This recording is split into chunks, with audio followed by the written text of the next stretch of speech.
Labvakar, cienītie Radio Merkurs klausītāji un klausītājs. Kā katru otrdienas vakaru, arī šajā jaukajā vasaras pēc Jāņu jūnija vakarā mūsu Radio Merkurs ēterā, kā parasti, kārtējs raidījums Gaismas pils. Šodien visi pēc Jāņiem laikam atpūtušies.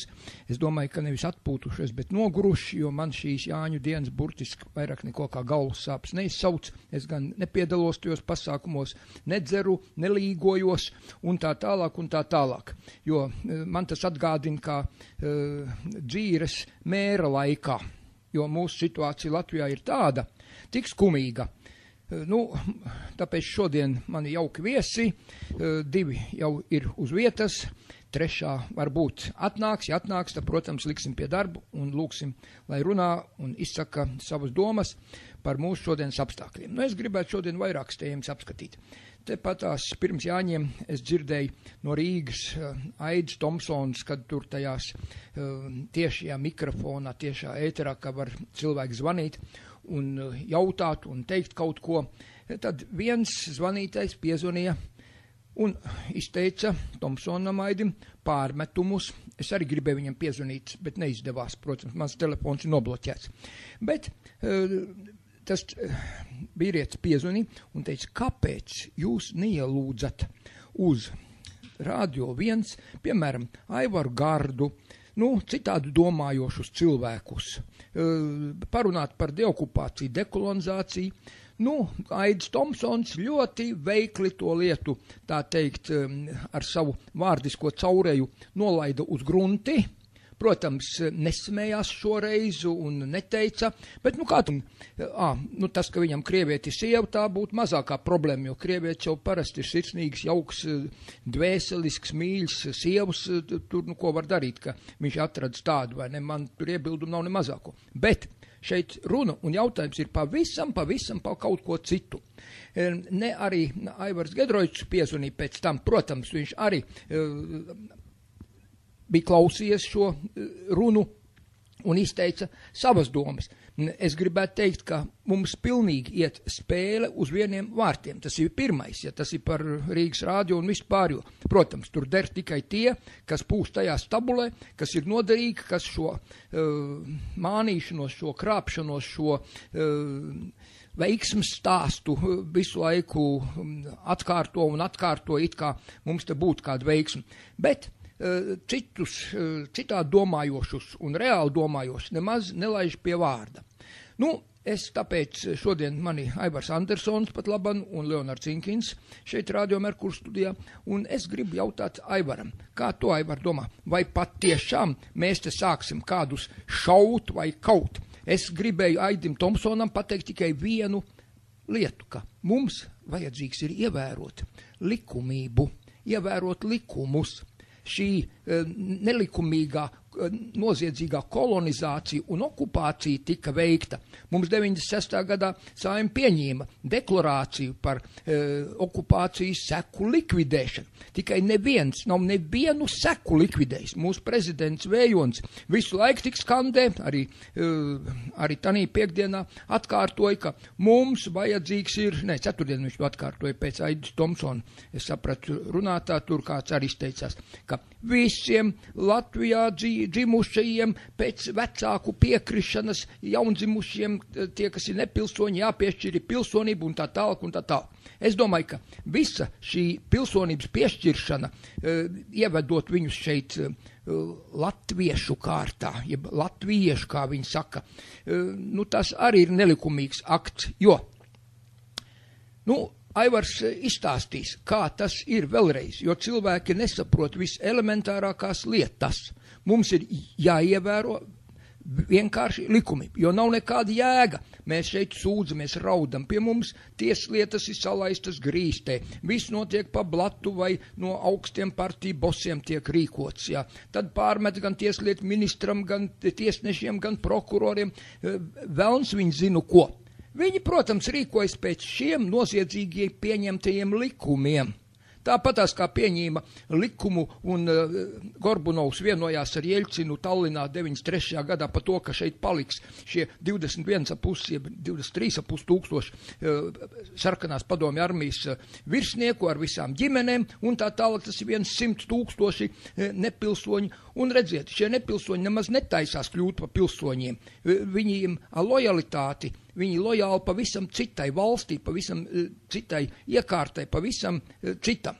Un, diemžēl, mums nekas nenotiek pareizā virzienā. Tātad, Aivar, lūdzu, izstāsti, ka vienīgais leģitīmais lēmējs varētu būt pilsoņu kongress, un mums ir jāatgriež tanī stāvoklī, kādā mēs bijām 40. gada 17. jūnijā. Tas neatiec gan uz kaut kādiem rādījustvēriem, tranzistoriem vai vēl kaut ko, kur nebija izgudrot tajā laikā nemaz. Bet to statusu, kurš bija nelikumīgs, veikts ar spēku, iebraucot svešu valsts armijai, un visas tās sekas, kādēļ šī deklarācija 96. gadā par okupācijas seku novēršanu vispārīgi pieņemtu. Un tad padomāsim, kāpēc viņa netiek ievērot un nekas netiek veikts lietas labā. Lūdzu, Aivar.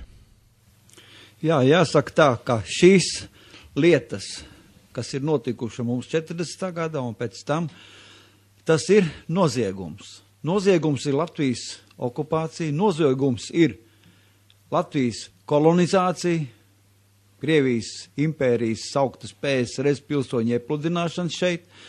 Noziegumi bija arī mūsu tautiešu izvešana uz Sibīriju. Noziegums, starptautisks noziegums ir arī Abrenes nolaupīšana. Šie noziegumi visi ir tādi noziegumi, ko starptautiskās konvencijās nosaka kā bez noilguma. Tātad šodien mēs dzīvojam noziedzīgos apstākļos, noziedzīgas pretiesiskas varas apstākļos. Mēs joprojām dzīvojam. Vienīgais risinājums, kā jau Juris te pieminēja, kā mēs vairāk kārtīgi esam teikuši Marku raidījumos, tas ir tiesisks risinājums.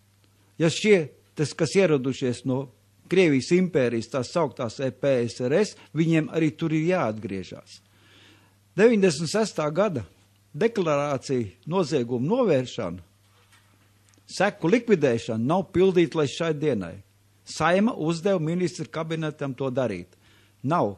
Vienīgā seku novēršana viņiem skaitās integrācija saucamā, naturalizācija.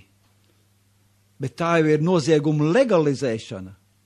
Tātad visas šīs saimas, kas ir līdz šim pie mums bijuši, visas ir piedalījušās noziegumā pret Latviju, Latvijas valsti, pret Latvijas tautu, pret mūsu pilsoņiem. Un te nav ko zīlēt daudz. Ir jābūt juridiskai pieeja, attiecīgi pret tā, kā tas ir paredzēts starptautiskajās nolīgumos, konvencijās, starptautisko tiesību normām, atbilstoši starptautisko tiesību normām.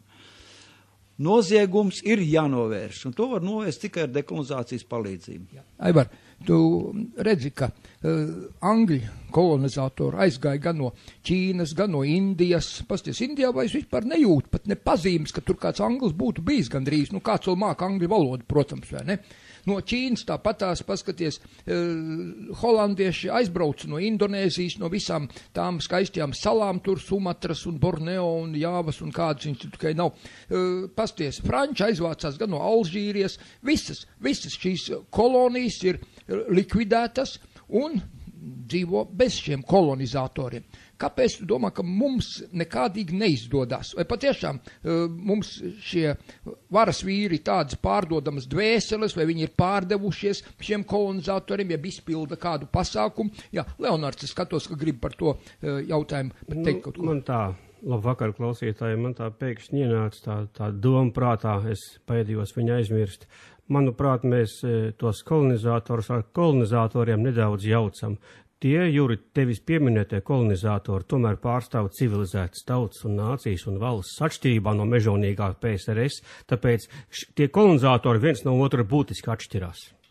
Nu, viņi var atšķirties, bet tikai tu saproti, ka man galīgi vienalga kādu kolonizatoru. Es, piemēram, uzskatu šodien, ka mēs esam pat labam dubult okupēti gan no austrumiem, gan no rietumiem. Šī okupācija no austrumiem vēl nav beigusies, un tā saucamā, ko tu teici, civilizētie kolonizatori, šie ir tie investori, šie ir tie neokolonizatori, kuri tāpatās iebrauc šeit ar tankiem, ar lidmašīnām, ar vispāriem, it kā sargā mūsu brīvību, mūsu dzīvību, bet es taisnu otrādi domāju, ka jo vairāk šeit mēs šos te aizstāvis saucamos sasauksim, jo lielāks briesmas draud mums pašiem, diemžēl, uz iznīcināšanu. Jo, ja ies vaļā, tad, kā teica Raimonds Rublovskis, kur jūs arī esiet dzirdējuši mūsu jau 2 raidījumos, atcerieties, politikas raidījumos, viņš bija 2 reizes, ja, un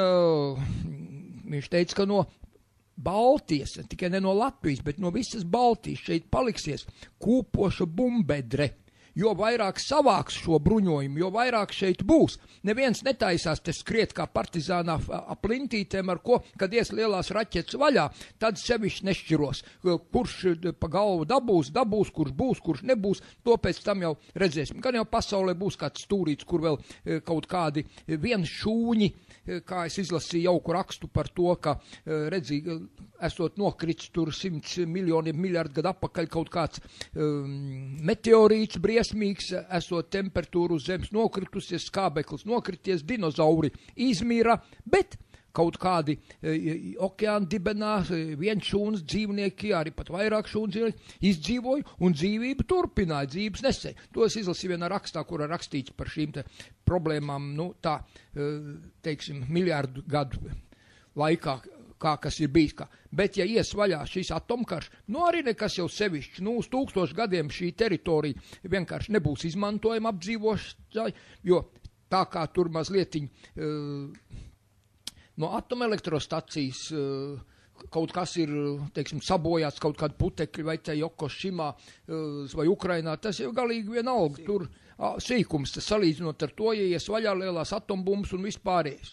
Ja, tā kā, nu, tas stāvoklis ir ļoti skumīgs, un ja mēs ceram, ka Amerika mūs aizstāvēs, es gan neceru, viņiem ir tikai biznes. Mums jau te vieni gaidīja 45. 46. gadā, es ļoti labi atceros.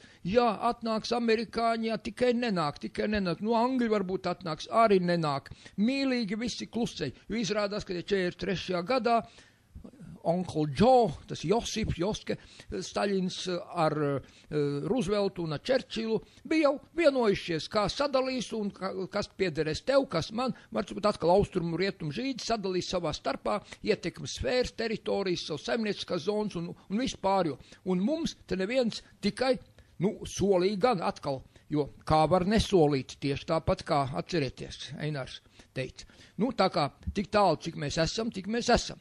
Tā kā, nu, nezinu kā. Labai var, ko tu saki par šo te dekolonizāciju? Kāpēc mēs esam tā iepalikuši?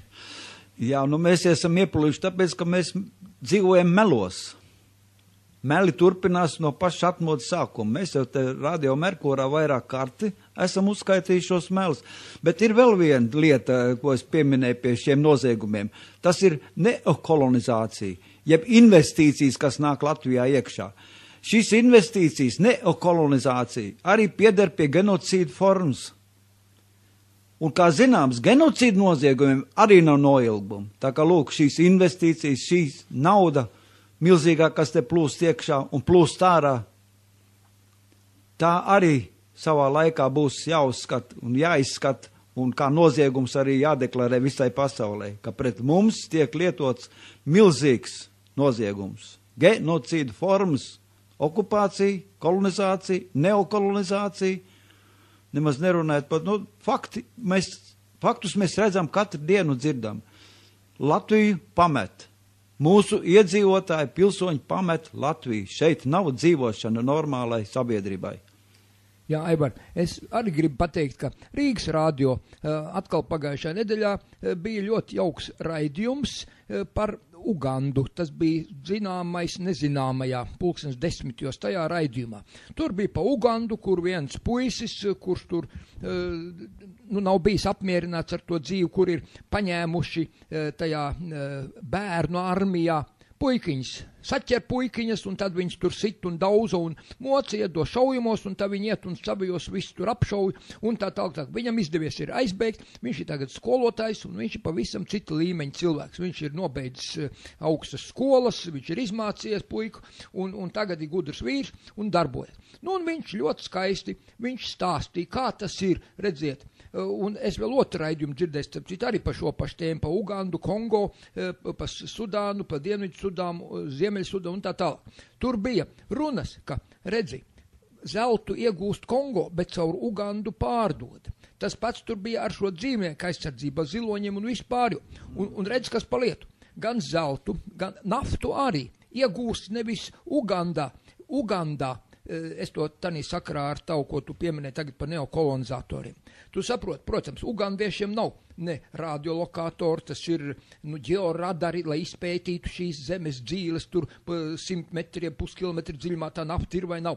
Tad redzi, tad jālūdz gudrāku vīru, ārzemju vīru, palīdzība speciālistu, kuri saprot, kuriem ir tehnika. Tie atbrauc, protams, tas, ka viņi pirmajā tūrē paprasa par šo te izpēti, teiksim, tur 1 miljonu vai cik, to jau mēs zinām, kā mums iet visas šīs revertas un kādas tās biedrības, kādas mums te nav, kas te pēt, kurām uztic dažādas pētījums, gan socioloģiskos, gan banku pētījums, tie visi maksā miljonos. Visi banku tie šeit, kas cīnās ar maksāt nespējas procesiem, juristi visi saņem uzreizi.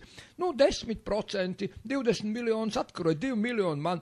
Tad redzi, pa izpēti mēs sākam. Izpēti vien maksā, teiksim, 1 miljonu, jo redzi, tā tehnika maksā. Ak, negribat? Mēs nepētīsim, labi, darboties paši. Viņi jau pat nemāk nerīkoties neko, bet dabas bagātības viņiem ir. Un tā tad izpēti. Tikko kā ir izpētīts, tūlīt klāt ir solītāji. Ziniet, jā, mēs jums varam palīdzēt, mēs jums iedosim visas tās ierīces, tās iekārtas, tās maksā tik un tik un tik. Šodien viņas maksā tik, rīt, ja viņas maksās tik, jūs nemākat rīkoties ar viņam. Labi, mums būs speciālisti, bet speciālisti saņem atšķirībā no viņiem 1000, to 10, 100 tūkstoši reiz lielāku algu. Viņiem maksā, un tad beigās iznāk, ka no visa tā pasākuma, no visam tām dabas bagātībām, kas viņiem tur ir, kura tiek jau apgūta, vesta ārā, šai vietējai valdībai atmet, teiksim, kādus tur, 10%, 20%, jo tur uzreiz var norakstīt miljārdus, ja ne vairāk. Ne? Un tiek vests ārā uz nebēdu, tiek pārpumpēts tur no vienas valsts uz otru, lai nemanītu, un tā tālāk, un tā tālāk. Šie gūst, protams, to peļņu arvien lielāku, tātad bagātie kļūst arvien bagātāku, bet šie vietējie Ugandas, Kongo, Sudānas iedzīvotāji, mirst burtiski badā, un pie tam miljoniem, ne jau tur 1, 2, 10, 100 vai 1000, miljoniem, mirst badā, 10 miljoni, mirst badā, ēst nav ko, dzīvo tādos apstākļos, vienīgais labums, ka viņiem sals nav tāds kā pie mums, tad visi būtu nosaluši kā prusaki, un tā tālāk. Tas viss, šī ir tā neokolonizācija. Maigiem, mierīgiem, tehniskiem līdzekļiem mēs jums palīdzēsim. Protams, nav nekāda joka, tajā raidījumā tur arī tika pieminēti ķīnieši, kur no otras puses, tur redziet, tie ir zvēri, tie ir plēsoņi, mēs jums palīdzēsim. Tikai viņiem ir atkal savs piegājiens, apmēram tāds pats, tā kā, atceries, bija tā jaukā anekdote par to, ka mēs jums palīdzēsim, bet mēs pieteiksim karu PSRS-am, pirmajā dienā padodas 100 miljonu gūstā, otrajā dienā 100 miljonu, trešajā dienā vēl 100 miljonu padodas gūstā. Un viss, viņai pārmākt. Ķīnieši ir tik izveicīgi un tik dzīvelīgi un tik ražani, jeb ražīgi, kā tur ļoti mierīgi, tikko kā tu ielaidi iekšā to ķīnieti. Tāpēc atkal viens sevišķi izcils raksts bija par to, kāpēc tagad tur pa Ukrainu un Krieviju un kur kaut kā ķīniešiem draudzējās, bet viņi cenšas turēt visu savās rokās. Nedot, lai ķīnieši ar visiem strādniekiem, ar visiem cilvēkiem nāk, jo viņi zina, ka šī invāzija, šī ekspansija, viņu vairošanās spējas un pieticīgā dzīve pilnīgi iznīcinās viņus kā tautu. Tas ir tas, kas ar mums ir jau faktiski noticis. Mēs esam atkal viena atsauce Atkal Rīgas rādio it kā ziņo, it kā ir, tikai cilvēki nekādīgi nesaist šīs lietas kopā. Izrādās, ka no jaundzimušiem bērniem latvieši esot, diemžēl, mazāk nekā, redzi, skolās un bērndārzos, vairāk, kāpēc mums nelikvidēt tos krievu bērndārzus vai ko? Viņi ir vairākumā krievu valodīgie. Nu, ko tu darīsi? Nu, viņi taču arī cilvēki, viņi te ir. Ja latvieši vairāk bēg prom no Latvijas, es nezinu, kas pa lietu. Tos īpašums, ko uzpērk. Es tur gan es zinu, jo redzi, 90% ekonomikas ir ne latviešu rokās. Un, diemžēl, un tas, kas ir latviešu rokās, to ir, es lūdzu jūs izstāstīts, pat žurnāls ir publicēja šīs sarunas viesnīcā Rīdzene, kur Šlesers, Lembergs, Šķēle un vēl tur arī Dūklaus pašreiz ministrs, visi tur lietojot krievu vārdus par māti un ielas meitām, skaidrā tekstā šie ieraksti ir visi publicēti, un tur mēs varam redzēt, kāda seja ir šiem mūsu varoņiem, šiem mūsu vadoņiem, elitei. Jā. Kā jums liekas, no kura gala tad būtu jāsāk? Jāsāk no saprāta gala. Lūk, ņemot vērā visus šos genocīda apstākļus, tad jāatgādina, cik reiz jau mēs esam atgādinājuši, mēs dzīvojam, kā saka, modernā verdzībā. Par vēdera tiesu tā ir modernā verdzība. Protams, dzīvojat tādā verdzībā un nedomājat, kā izkļūt ārā, neklausoties mūsu raidījums, novēršoties no, kā saka, no dzīves izpētes, novēršoties no patiesības izpratni, kas šeit notiek, novēršoties. Cilvēku vairs jau negrib nemaz skatīties. Viņi saka, lieciet man mierā. Viņi saka, negrib nekā zināt. Bet nezināšana jau nekas nekur neved. Kas ir galvenais? Tās ir bailes. Bailes kaut ko uzsākt, kad kas nenotiek, bailes zaudēt darbu. Mums ir ļoti daudz tādu cilvēku, kas labprāt piedalītos. Viņi saka, bet Aivar, būs jāzaudē darbs. Un kā to visu sauc? To sauc par bailēm. Bailes nav mūsu sabiedrotais. To man vidējais dēls bieži ir uzsvērs. Bailes nav mūsu sabiedrietie. Jā, Aivar, es te varu papildināt. Tieši atceries tas pats, ka mēs pensionāru partiju norganizējam referendumu par šo pensiju. Tad atceries, Aina Vērza, mācītāji, Šlesera partijas biedreni, izsūtīja par Rīgu 100 000 lapiņas. Neiet uz to referendumu. Jūs variet, varbūt jūs variet tādā gadījumā ejot, jūs varat sagraut visu pensiju sistēmu, un tad var gadīties, ka jūs pensiju nedabūsiet vairs vispār, un mūsu nabaga bailīgie pensionāriņi, tu dzirdēji? Jā. Tu dzirdēji, ko teica pensionāru priekšnieces federācijas? Ja neiet uz to referendumu, nākošais gadu mēs nedabūsim vispār pensiju. Traka tu esi, ka tu iesi. Es neiešu, noteikti es neiešu. Labāk, lai tā kā ir, tā gan jau mēs izjūksim to dzīvi. Es esmu veca, vai tad man tik vajag, lai jau valdība ņem. To es esmu dzirdējis ļoti daudz reiz. Tātad atkal tieši šī baiļu izpausme. Mums ir dikti bezbailīgs puisis, tas ir Leonards Cinkins. Viņam nav bailes, viņš ir gājis caur uguni un ūdeni, viņš ir redzējis daudz ko, tagad šīs 9 tiesas un tā tālāk, viņš nav no bailīgiem. Kā, Leonard, tu skaties uz tām bailēm un visu mūsu tautiešiem? Es esmu jūsos klausoties nedaudz apjutis, pat nezinu, no kura gala te kaut ko komentēt, vai piebilst, vai iebilst. Nevajag neiebilst, vienkārši saki, ko tu domā par šīm bailēm. Kāpēc latvieši ir tik bailīgi palikuši? Acīm redzot, tas viss genofons ir sabojāts, jo tie, kas bija bezbailīgi, tie gāja pirmajās rindās, tie nošauti, izsūtīti, represēti, aizbēguši uz ārzemēm un palikuši šie bailīgie, ne? Tāda varētu būt viena no teoretiskām versijām. Cita versija ir tāda, ka šiem bailīgiem cilvēkiem trūks drosmīgi piemēru, viņi nezin, kam sekot. Jeb varbūt, ka tie, kam vajadzētu sekot, tie nemāk pateikt, nemāk pastāstīt cilvēkiem. Nē, tie, kuriem it kā cilvēkiem būtu jāseko, paši ir bailīgi. Tu zini, bet to tā uzreiz no ārpuses ir grūti noteikt. Man vairāk izskatās, ka, varētu būt, ka viņi bailīgi, tāpēc viņi arī tik kautrīgi runā, nepārliecinoši.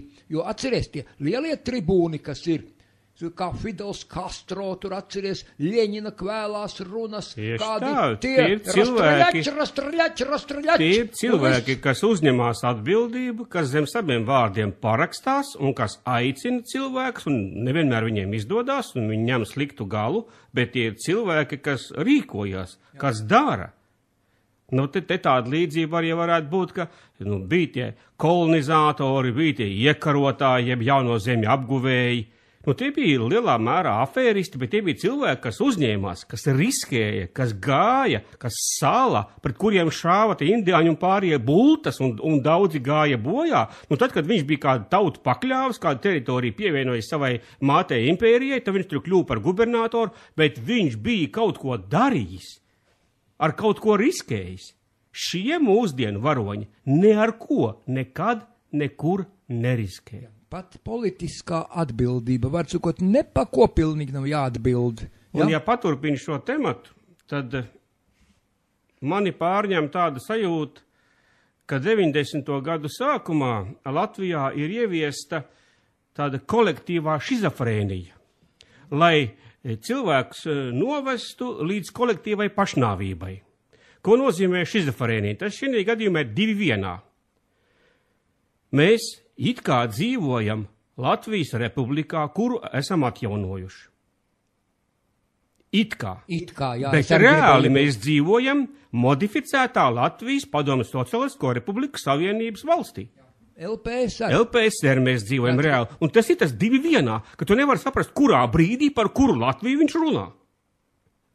Un tas sviests ir pilnīgi visiem cilvēkiem galvās, un viņi mūžīgi runā, it kā pienāktos pēc tādai Latvijai tā rīkoties, bet rīkojos tā, kā pienākās tai citai Latvijai, un tas pingpongs ir nepārtraukts jau vairāk kā 20 gadus. Leonard, es gribu teikt, ka tu mazliet kautrīgs esi. Es gribu pateikt, ka mums ne tikai 2 Latvijas, mums vismaz 3, ja ne 4 Latvijas. Tu saproti? Vien tā pamatā tas, kur atbalsta mūsu pat laban tā vadošā kliķe, jeb šie vadoņi saucamie, ja? Tie ir šī bijušie kompartijas sekretāri un biedri, tie dzīvo vienā Latvijā. Otra Latvija faktiski to, kuru uzspiež šie liberāļi no rietumiem, un tā trešā Latvija, tā, par kuru mēs sapņojam, tā ir tā, līdzīgs kaut kas Ulmaņa Latvijai, tai bijušai Latvijai, jo tur it kā viss bija kārtībā, tur vismaz, kaut kas notikās, kaut ko ražoja, bija kaut kas tur izdarīts, saimniecība gāja uz augšu. Vienīgais, tu saproti, iebrauc atkal sarkanā armija iebrauc un pateic. Tad jau, ja tavu domu attīstīju, tad ir tā 4. Latvija, kas atrodas Īrijā. Jā, tieši tā. Jā, bez tam vēl vien, tie dīpīši, kas aizmuka prom no Latvijas un dzīvo Amerikā un tur tajās valstīs jau no 44. no 45. gada, pat varbūt no 40. gada 39. Tie ir vēl pat viena Latvija, jo viņi faktiski nav vairs latvieši, viņi jau ir tikai savās atmiņās, viņiem tādas patīkams atmiņas, reiz bija, reiz dzīvoja, kā pasakās, vai ne? Bet tā mēs varam vairākas Latvijas, bet, redz, iznāk tā 4 Latvijas. Labi, mēs tagad... Bet Īrijā ļoti labi, viņi latvieši tur ļoti labi iedzīvojušies, viņiem ir savas skolas, savi bērndārzi. Jā. Tur jau ir savs, tiešām Latvija. Šo lietu mēs pārunāsim pēc muzikālas pauzes, tā ir atkal vesela tēma. Leonards līdz paņēmis ir jauku dziesmu, tā es saprotu, Leonardi, ir tevis komponēta, spēlēta, rakstīta, jā? Tā ir dziesma, kur vēl aizvien top, bet šī jau ir viena no pēdējām versijām, kurā tikai nianses mainīsies. Dziesma saucās Par mīlu vien, dziesmu izpilda Dinārs Gulbis un solo ģitāru spēlē Andris Šīrans. Varbūt cilvēkiem jau rādams variants, jā? Jā, paldies Leonardam Vinkinam par šo jauko dziesmu par mīlestību. Tā bija latviešu valodā, jā, kā mums te daži klausītāji saka, gribot latviešu dziesmu dzirdēt. Lūdzu, jums latviešu dziesmu. Tā, mēs esam atpakaļ Radio Merkurs ēterā. Man viesosīja Leonards Vinkins un Aivars Andersons, un mēs pārunājam daudzas interesantas lietas un problēmas, kādas mums šeit ir. Ko tu vairāk gribēji teikt? Jā, ko es gribēju teikt, jā. Interesants lietas jau ir mums. Ja zinām, ka Polijas Saeims pieņēma likumu Polijā likvidēt visus nosaukumus, kas saistīti ar Sarkano armiju un PSRS, likvidēt visus pieminekļus, gan pieminekļus, kas attēlo Sarkanās armijas tur klātbūtni tanī Polijā. Ar likumu tas ir noteikts. Visus nosaukums, kas saistīts ar šo komunistisko režīmu Polijā, visus likvidēt, nomainīt pēc polisko. Tad Latvijā mūs šis monstrs Pārdaugā ar vienu vēl stāv, lai gan zēni, viņi mēģināja tur uzlaist gaisā, nesanāca. Zēni tika no šīs varas pat nosodīti, un tā parakstu vākšana par šī monstra nojaukšanu Pārdaugā, šī vara to nedarīs nekad. Es domāju, ka viņi nav spējīgi vispārīgi. Tas ir viens, un otrkārt viņi nemaz negrib. Viņiem ir ļoti labi tāpat. Viņi domā, ka tas, tu atceries, cik daudz kreņķu un nepatikšanas bija pa to Tallinā. Atceries, kur to pārvietoja tikai, aizveda to bronzas vaņu, aizveda uz, es saprotu, ka uz kādu kapsētu, ja uz brāļu kapiem, aizvedu un uzstādīja tur, vai ne? Un troksnis liels. Troksnis bija liels, cik tur bija. Un mūsu Saima, es taču te vienreiz pat, man liekas, ka nolasīju tos, kuri balsoja pret un kuri par. Tu saproti, mazākumā tie, kas bija par nojaukšanu, tie bija ievērojami mazākumā. Tie bija vismaz 3-4 reizes mazāk nekā tie, kur bija par. Tātad redzi, kādu Saimu mēs esam šeit ievēlējuši. Protams, tās, kādu Saimu mēs esam ievēlējuši, tas ir mūsu pašu atspulks.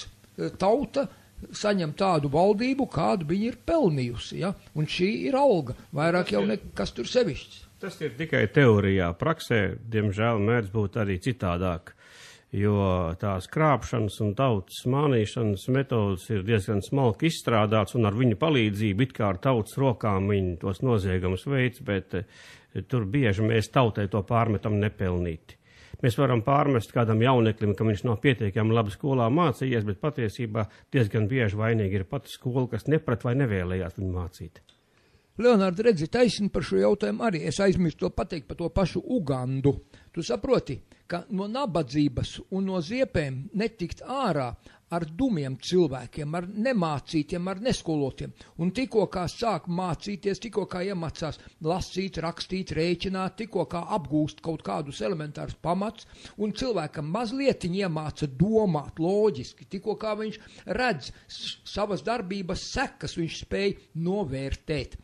Tad uzreiz ir pavisam cita lieta. Tad vairs tev nevar apčakarēt un iestāstīt kaut kādas pekstiņas un muļķības, ka tu neuztraucies, tev nemaz nesāpēs, tev būs tikai viens čiks, tu pat nejutīsi, ka galva nost un viss un cauri. Tas ir bez sāpēm. Tas tikai tā izskatās briesmīgi, kādu tur pakar vai ar nazi pārgriež rīkli vai nošauju vai ne.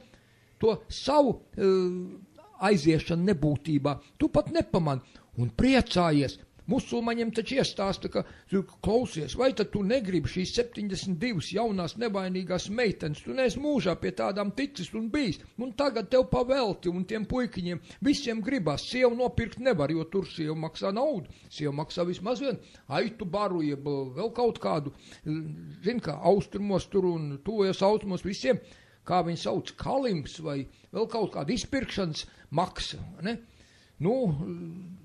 Tādas ir tās cilvēciskās attiecības. Un šeit viņam būs pa brīvu, tikai ātrāk laidies pie Allaha. Un mūsu cilvēks viņam izskatās, ka dzīvo apmēram tādās pašās ilūzijās, tikai, protams, pasakas ir mazliet citas. Tā jau arī sauc tur brāļu Grimmu pasakas. Bet varbūt Juris ar Aivaru dzīvo kaut kādās ilūzijās, bet cilvēki dzīvo reālajā pasaulē. Aiziet, viņiem parunājiet, vai te jūs neesat viņiem runājuši? Viņi nekādu okupāciju neredz, nekādu krieviskošanu viņi neredz, nekādu bezizēju viņi neredz, viņi neko tādu neredz, par ko jūs te runājat. Bet kāpēc viņi neredz? Tāpēc, ka nav zināšanu, nav, un jūs savā slimajā fantāzijā esat atcerējuši to visu. Tāpēc, ka cilvēkiem trūks zināšanu, un ja nav zināšana, tad nav arī domāšana un saprašana. Bet ja viņam tā ir labāk? Jā. Tu gribi, lai viņam būtu sliktāk? Esi domš un tev ir viegli, jā? Tieši tā.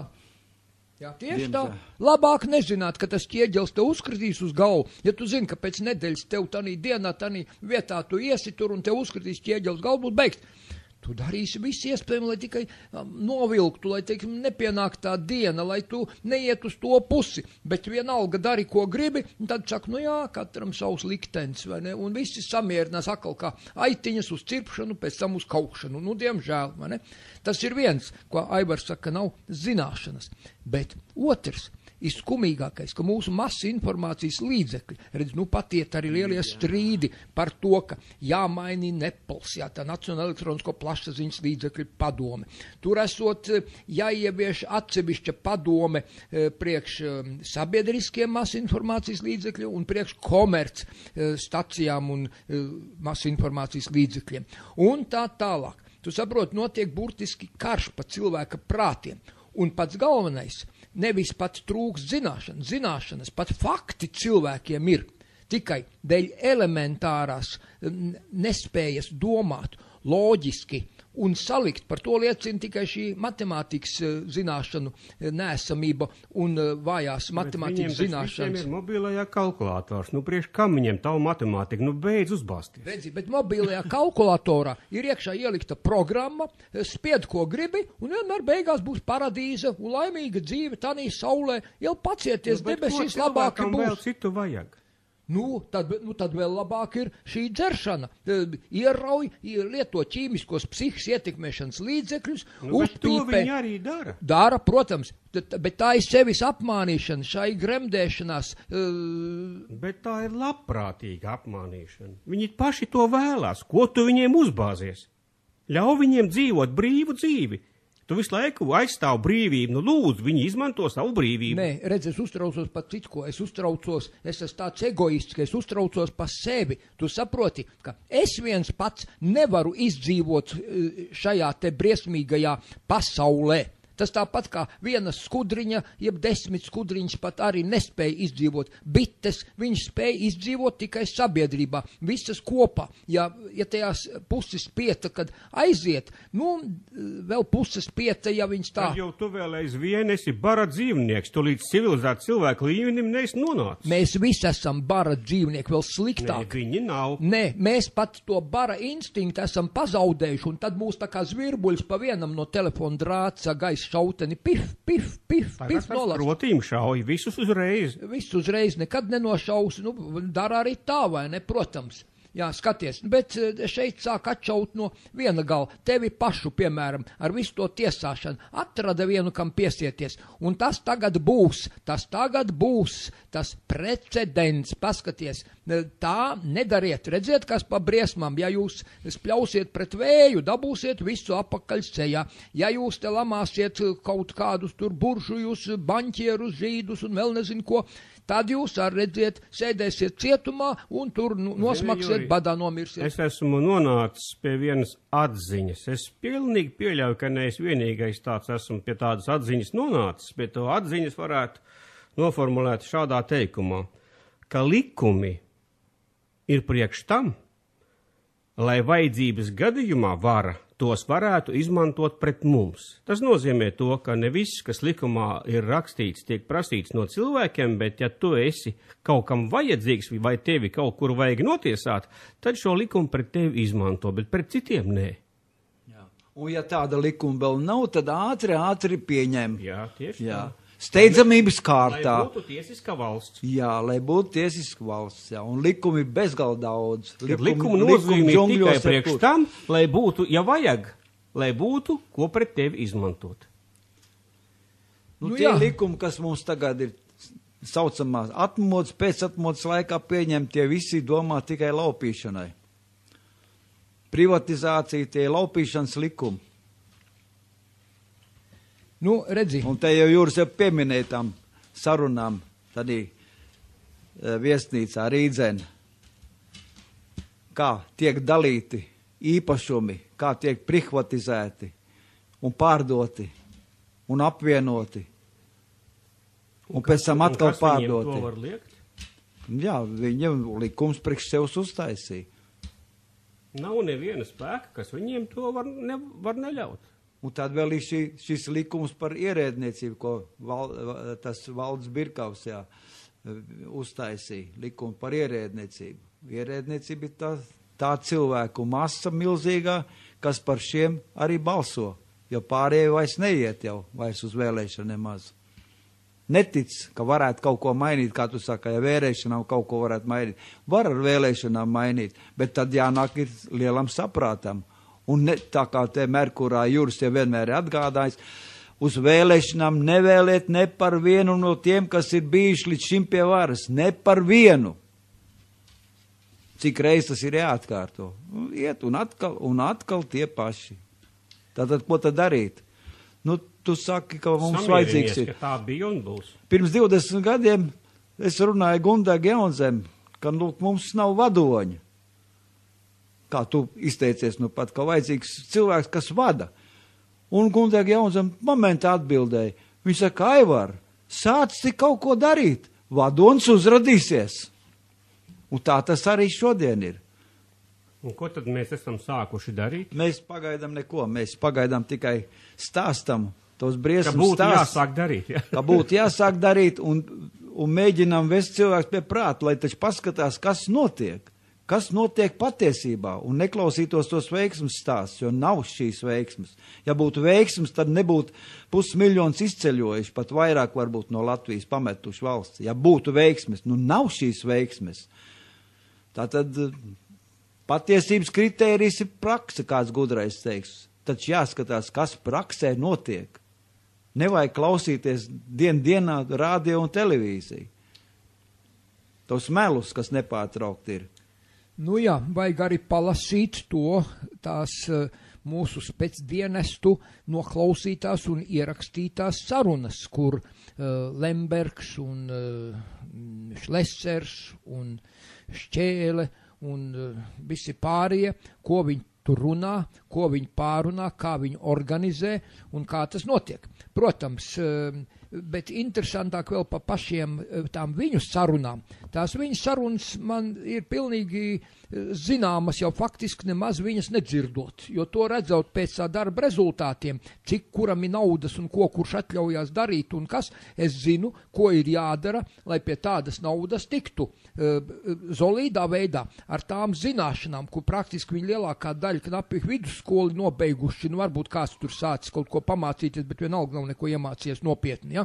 Viņi nesaprot ne no tehnikas, ne no matemātikas, ne no fizikas, arī mūsu fiziķi, kas ir aizgājuši politikā, visi arī no politikas neko nesaprot, ja viņi pat no fizikas kaut ko saprast. Bet tie rezultāti jau ir redzami. Un to var dabūt tikai ar negodīgām metodēm, ar šiem otkatiem, ar šo mānīšanos, ar šo blatu savā starpā, izmantojot šo partiju sistēmu, noziedzīgo un visu pārējo, lai kaut kā pie tām naudām tādā līmenī, tādā daudzumā tiktu. Un tagad, kad mēs dzirdam šos sarunu ierakstus, nu tagad ir pilnīgi skaidrs, kā viņi kombinē, kur ir galvenie, kā viss tiek sadalīts. Saprot, tikai mums nekas nepieder, kā tu redzi. Tieši tāpat kā tas Igors Vitaļevičs Berkuts Peķam teica, ka Peķa, tev nekas nepieder. Tu esi vienkārši viena ļoti neliela šīs biomasas daļiņa, un tev nekas šeit nepieder. Jā, pieder tiem, kuri sev sauc pa izredzētiem, tie, kuri ir iefīrējušies, vismaz tie, kuri kalpo šiem izredzētajiem. Nu, redzi, tā ir, tik tālu mēs esam tikuši. Bet paši par sevi, par savu ģimeni, par savu tautu mēs praktiski nevaram ne uzstāties, ne pastāvēt. Mēs pat nesaprotam, kas mums apkārt notiek. Nu, tik skumīgs skats ir, nu. Mēs jau par šīm lietām esam runājuši vairāk kārtīgi. Bet ja pēc šo sarunu noklausīšanās, kādas tur ir notikuši, ja tad vēl cilvēki nesaprot, nu tad es nezinu. Tad jāsaka, prātiņ nāc mājās. Aivar, kā tu domā? Mums vajadzētu arī tos fragmentus varbūt palasīt, ja vismaz tos komentārus.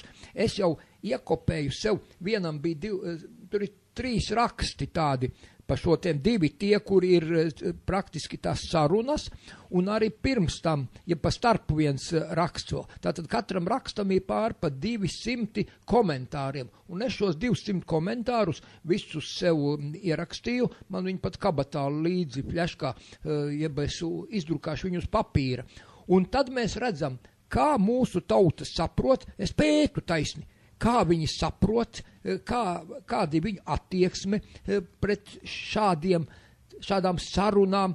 Protams, ir tie, jā, ko jūs, šitos te krievu lamuvārdus, kā viņi lieto, gandrīz vai katrs otrais, bļaģ, tur iekšā, tekstā uzdrukāts, es māku lasīts,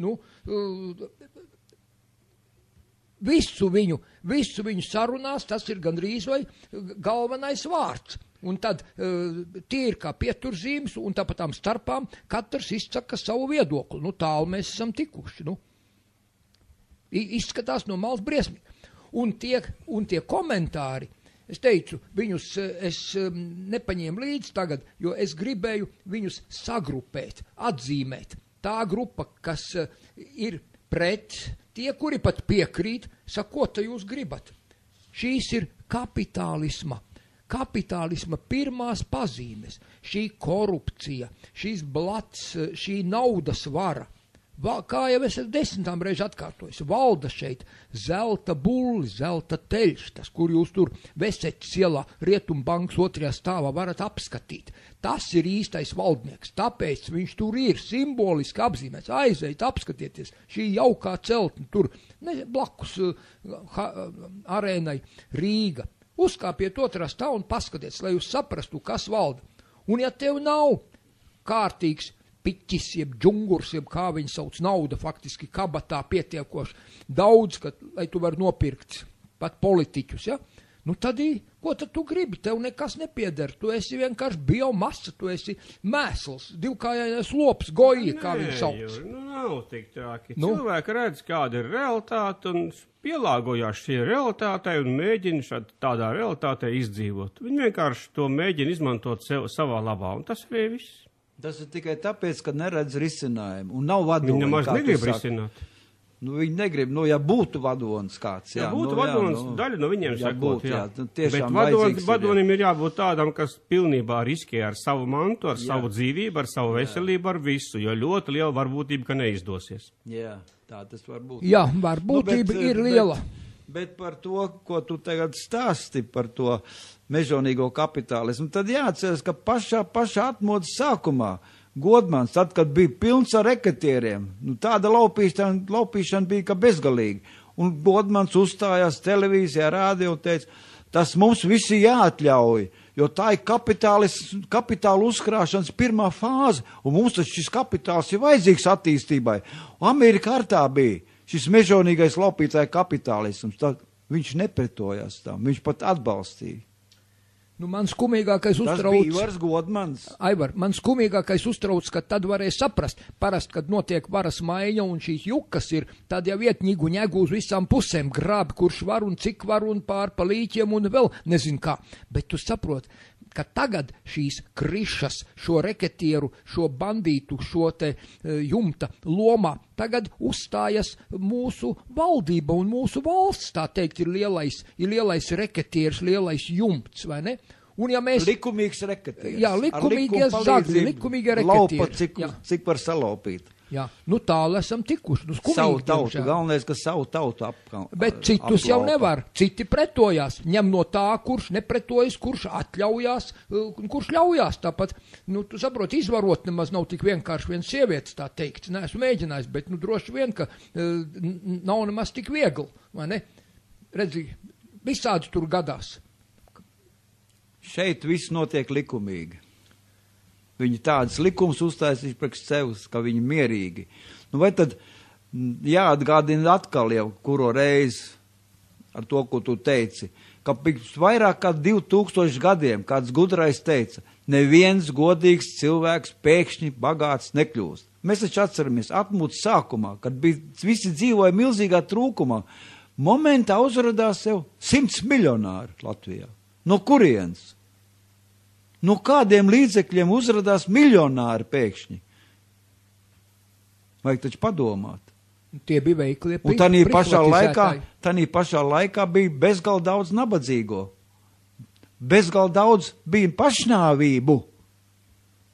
Ja gadā notiek 1000 pašnāvības, tad tas taču nav joks nekāds. Tad tā taču nav nekāda veiksme Latvijas tautai jau Latviešu valstī. Jā, tādu procentu ir jāpameklē. Tāda bija milzīga, jā. Un tad tas samazinājās vēlāk, jau samazinājās, tad bija 800, 600, 500 pašnāvības gadā. Aivar. Nezinu, cik tagad ir pašnāvība gadā. Aivar, arī ir pāris simti, jā, vai patīk vai nepatīk, bet tas uz to nelielo iedzīvotāju skaitu, es teicu, tāpat nav normāla pasaules pilsēta lieluma. Normāla lieluma pilsēta, tā nav ar 2 miljoniem iedzīvotāji.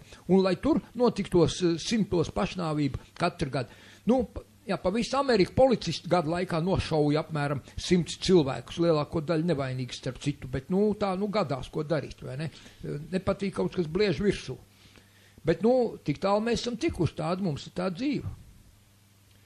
Bet es uztraucos par to, es negribu tādu dzīvi, es gribu, lai mēs labāk dzīvotu, lai mēs tiktu ārā no šī murga. Jā, lūdzu, kā tu domā, Leon? Es vienkārši gribu aicināt klausītājus palīgā, lai mēs dzīvotu labāk. 2017. gada 14. jūnijā Rīgā Barona ielā 107 blakus drošības policijai pie sporta nama Daugava 17:00, tas ir 5 vakarā, notiks sapulce. Varam viņu saukt par piketi, varam saukt par sapulci. Šajā pikets no sapulces atšķirās ar to, ka sapulcē drīkst arī uzrunāt, dziedāt un runāt. Tāpēc es aicinu klausītājus uz šo sapulci ierasties, un mūsu sapulces moto vai devīze ir pieprasām drošības policiju savā darbā ievērot likumus un nevajāt latviešus. Tātad 17. gada 14. jūlijā, 5:00 vakarā, Krišjāna Barona ielā 107. Šo tavu paziņojumu mēs atkārtosim vēl vairākas reizes, ja? Bet labi, tagad mēs jau jauku dziesmu atslodzēji, paklausīsimies Floydu Krāmeru, to pašu, kurš klavieru pavadījums gan Elvisam Preslijam, gan Džimam Rīvam, gan daudziem citiem spēlē, pats ir iespēlējis vismaz 50 plates ilgi spēlējošās ar skaistām dziesmām. Un paklausīsimies tagad Floydu Krāmeru, Your Cheating Heart. Paldies Floydam Krāmeram pa jauko spēli. Viņš ir pianists, klavieru spēlē. Un vārds sakot, mēs esam atkal Radio Merkurs ēterā. Pat izrunājām to, ka būs tā piketa vietā, kuru neatļāva. Kurš, Leonard, neatļauj to piketu? Atceries? Drošības policija neļāva. Viņi neļauj. Jo izrādās, ka šis pikets varētu apdraudēt nevis drošības policiju, bet Latvijas valsts drošību. Ja? Drošības policijas uzdevums ir aizsargāt Latvijas valsts drošību un pastāvēšanu.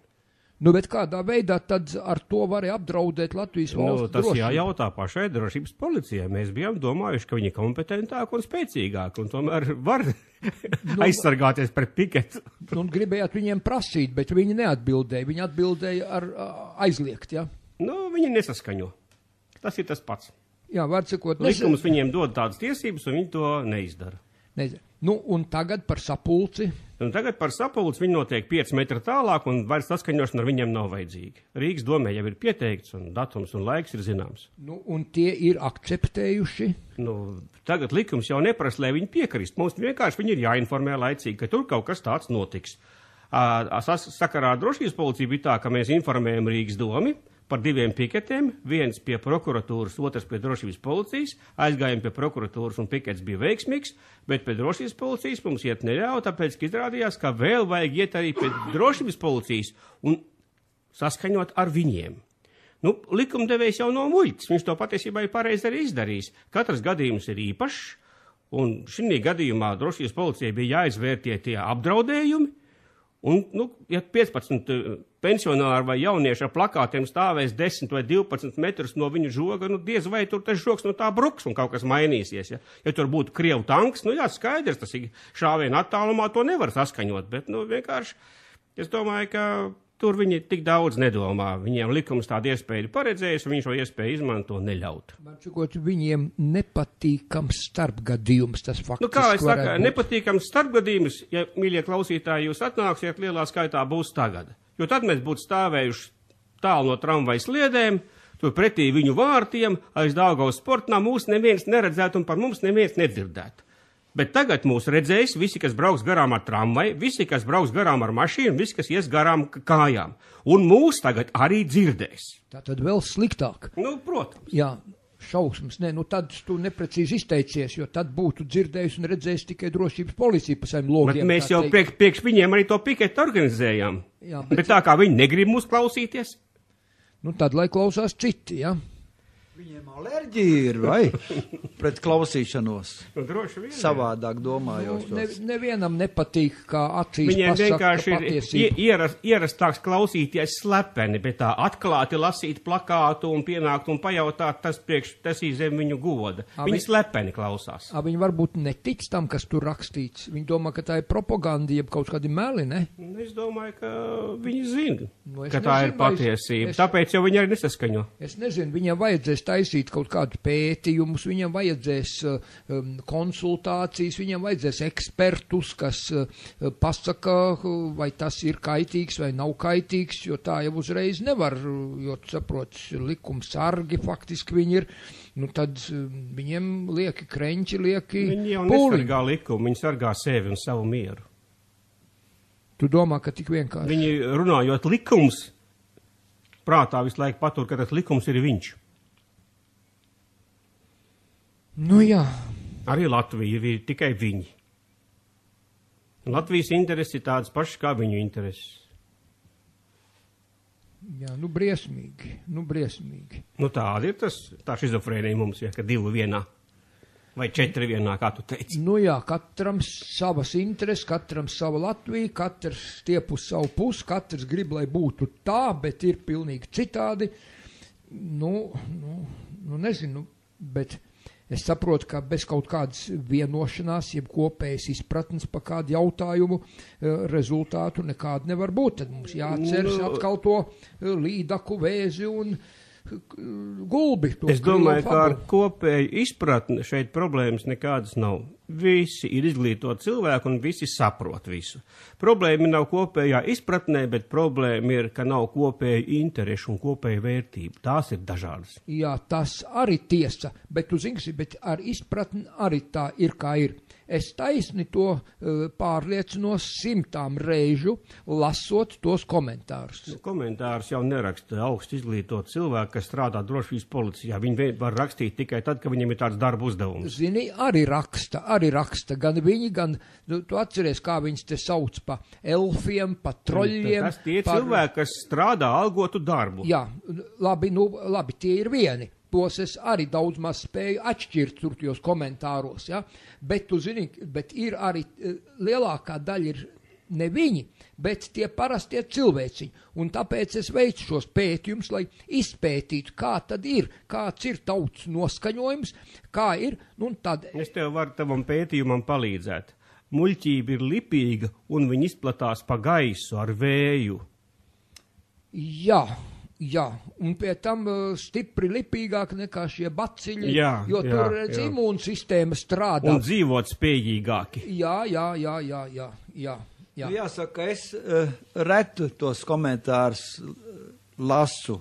Bija laiks, ka es viņus lasīju, bet tad, kad es nācu pie atziņas, kad no tiem komentāriem kādi 2–3% varbūt ir tādi domājoši, saprotoši, tad es arī pārstāju vairs lasīt. Jo nav vērts izlasīt 500, 600, 1000 komentārus, ja no tiem 1000 tur kādi 4–5 komentāri jēdzīgi, saprotoši. Lielākoties komentārs patiesībā ir tas pats, kas uzrakst uz žogu un uz mājas sienas. Tas ir tas pats līmenis. Jā. Ja tev ir ko teikt, uzraksti rakstu. Jā. Ja tev nav ko teikt, tu mācies, lasi citus rakstus un pēc tam raksti savus. Bet komentārs, tas ir tāds izpausmes veids, tāds nezinu, garīgā vai izglītības trūkuma rezultāts, ja ka kaut ko uzrakstīt uz sienas, kā Visockis kādreiz dziedāja, ka pat Parīzes centrā sabiedriskā toaletē ir uzraksti krievu valodā. Un cilvēks atbrauc no Krievijas, lai parādītu, ka viņš prot rakstīt. Nu, aptuveni tā ir to komentāru izcelsme. Nu, bet, redzi, es tajos komentāros, protams, cenšos viņus salikt pa grupām, apkopot, uz kuru pusi kurš velk, un pēc tam noteikti arī procentuālo sastāvu. Nu jā, tu to izdarīs, bet tas jau neko nemainīs.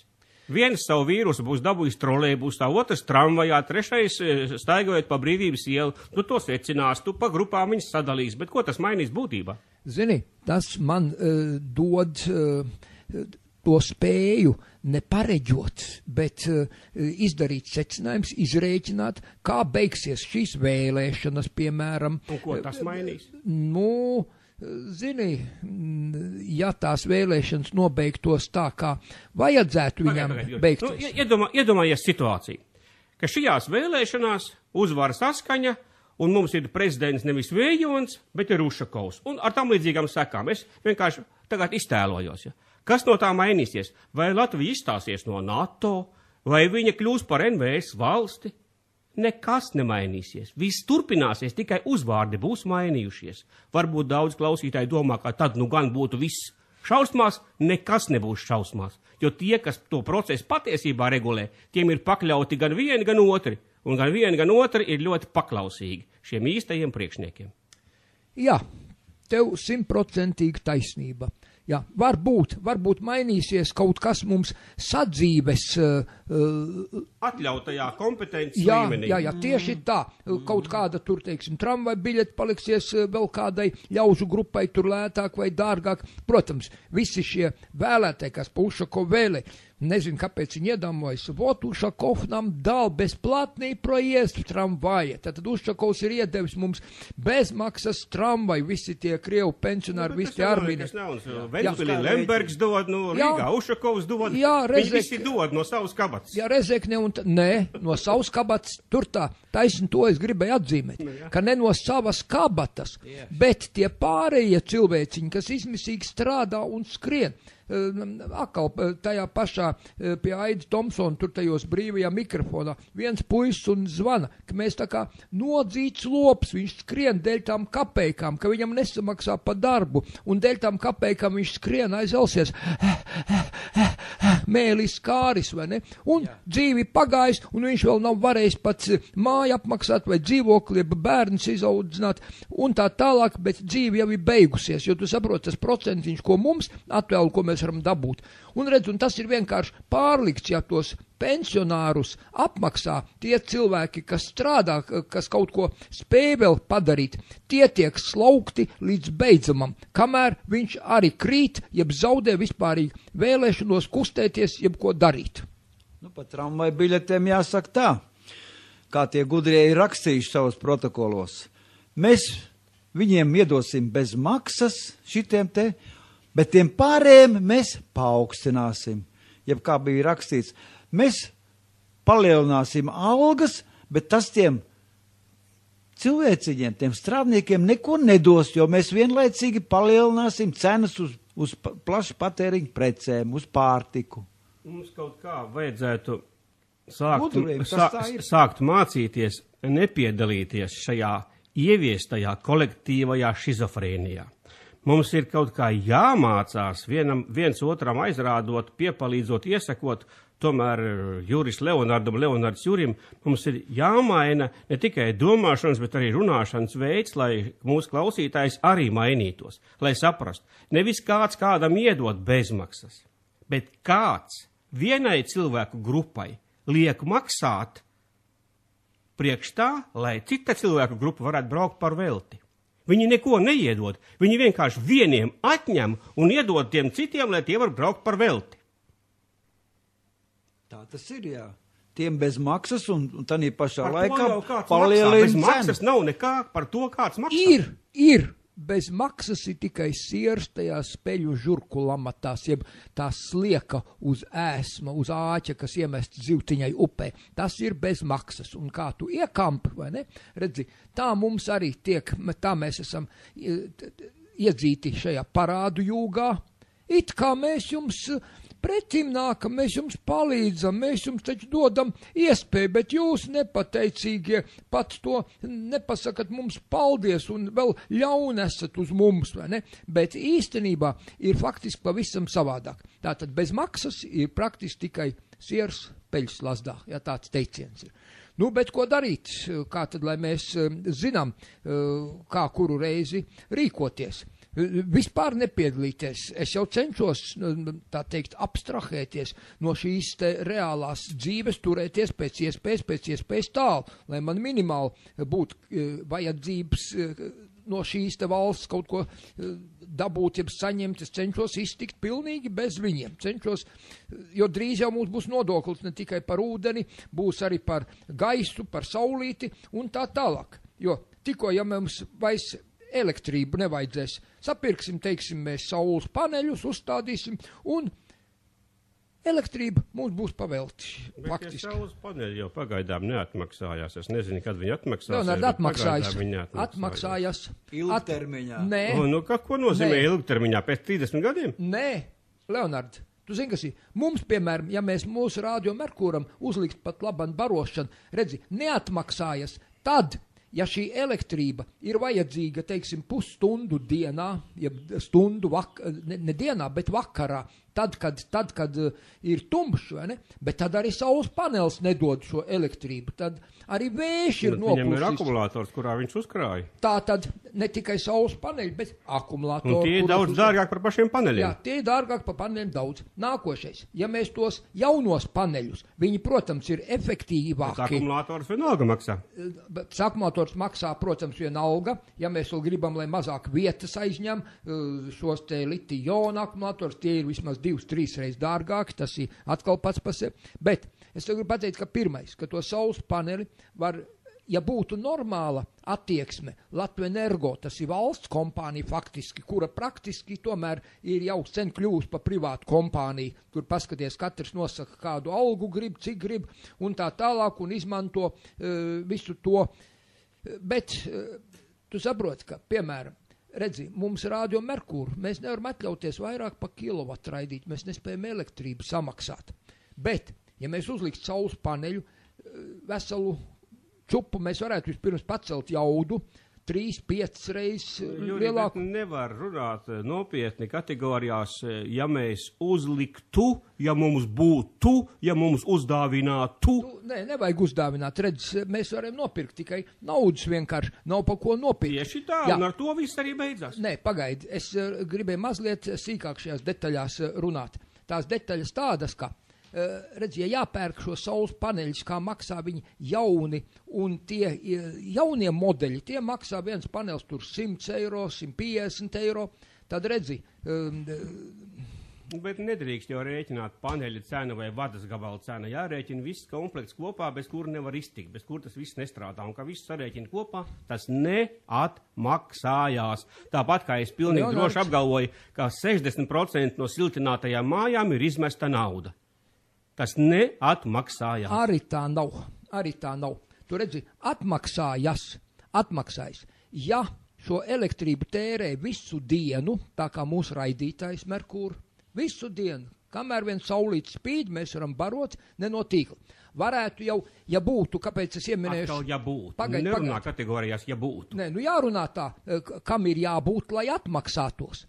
Ja ir tā, kā ir pat laban, kāda starpība, kam ir jābūt, ja tas vienalga nebūs? Leonard, ja cilvēki saprastu Bet cilvēki nesapratīs. Nu kā nesapratīs? Un viņi līdz šim nav sapratuši. Leonard, tad, kad viņiem piespiedīs maksāt vēl 2-3 reizes dārgāk par šo elektrību, atceries, tad, kad bankrotēja tā amerikāņu privātā firma cilvēki samierināsies. Enron. Ir tikai divi iemesli, kāpēc cilvēki var sacelties. Leonard. Pirmais iemesls jāizlieks hokeju, otrais iemesls jāatņems internetu.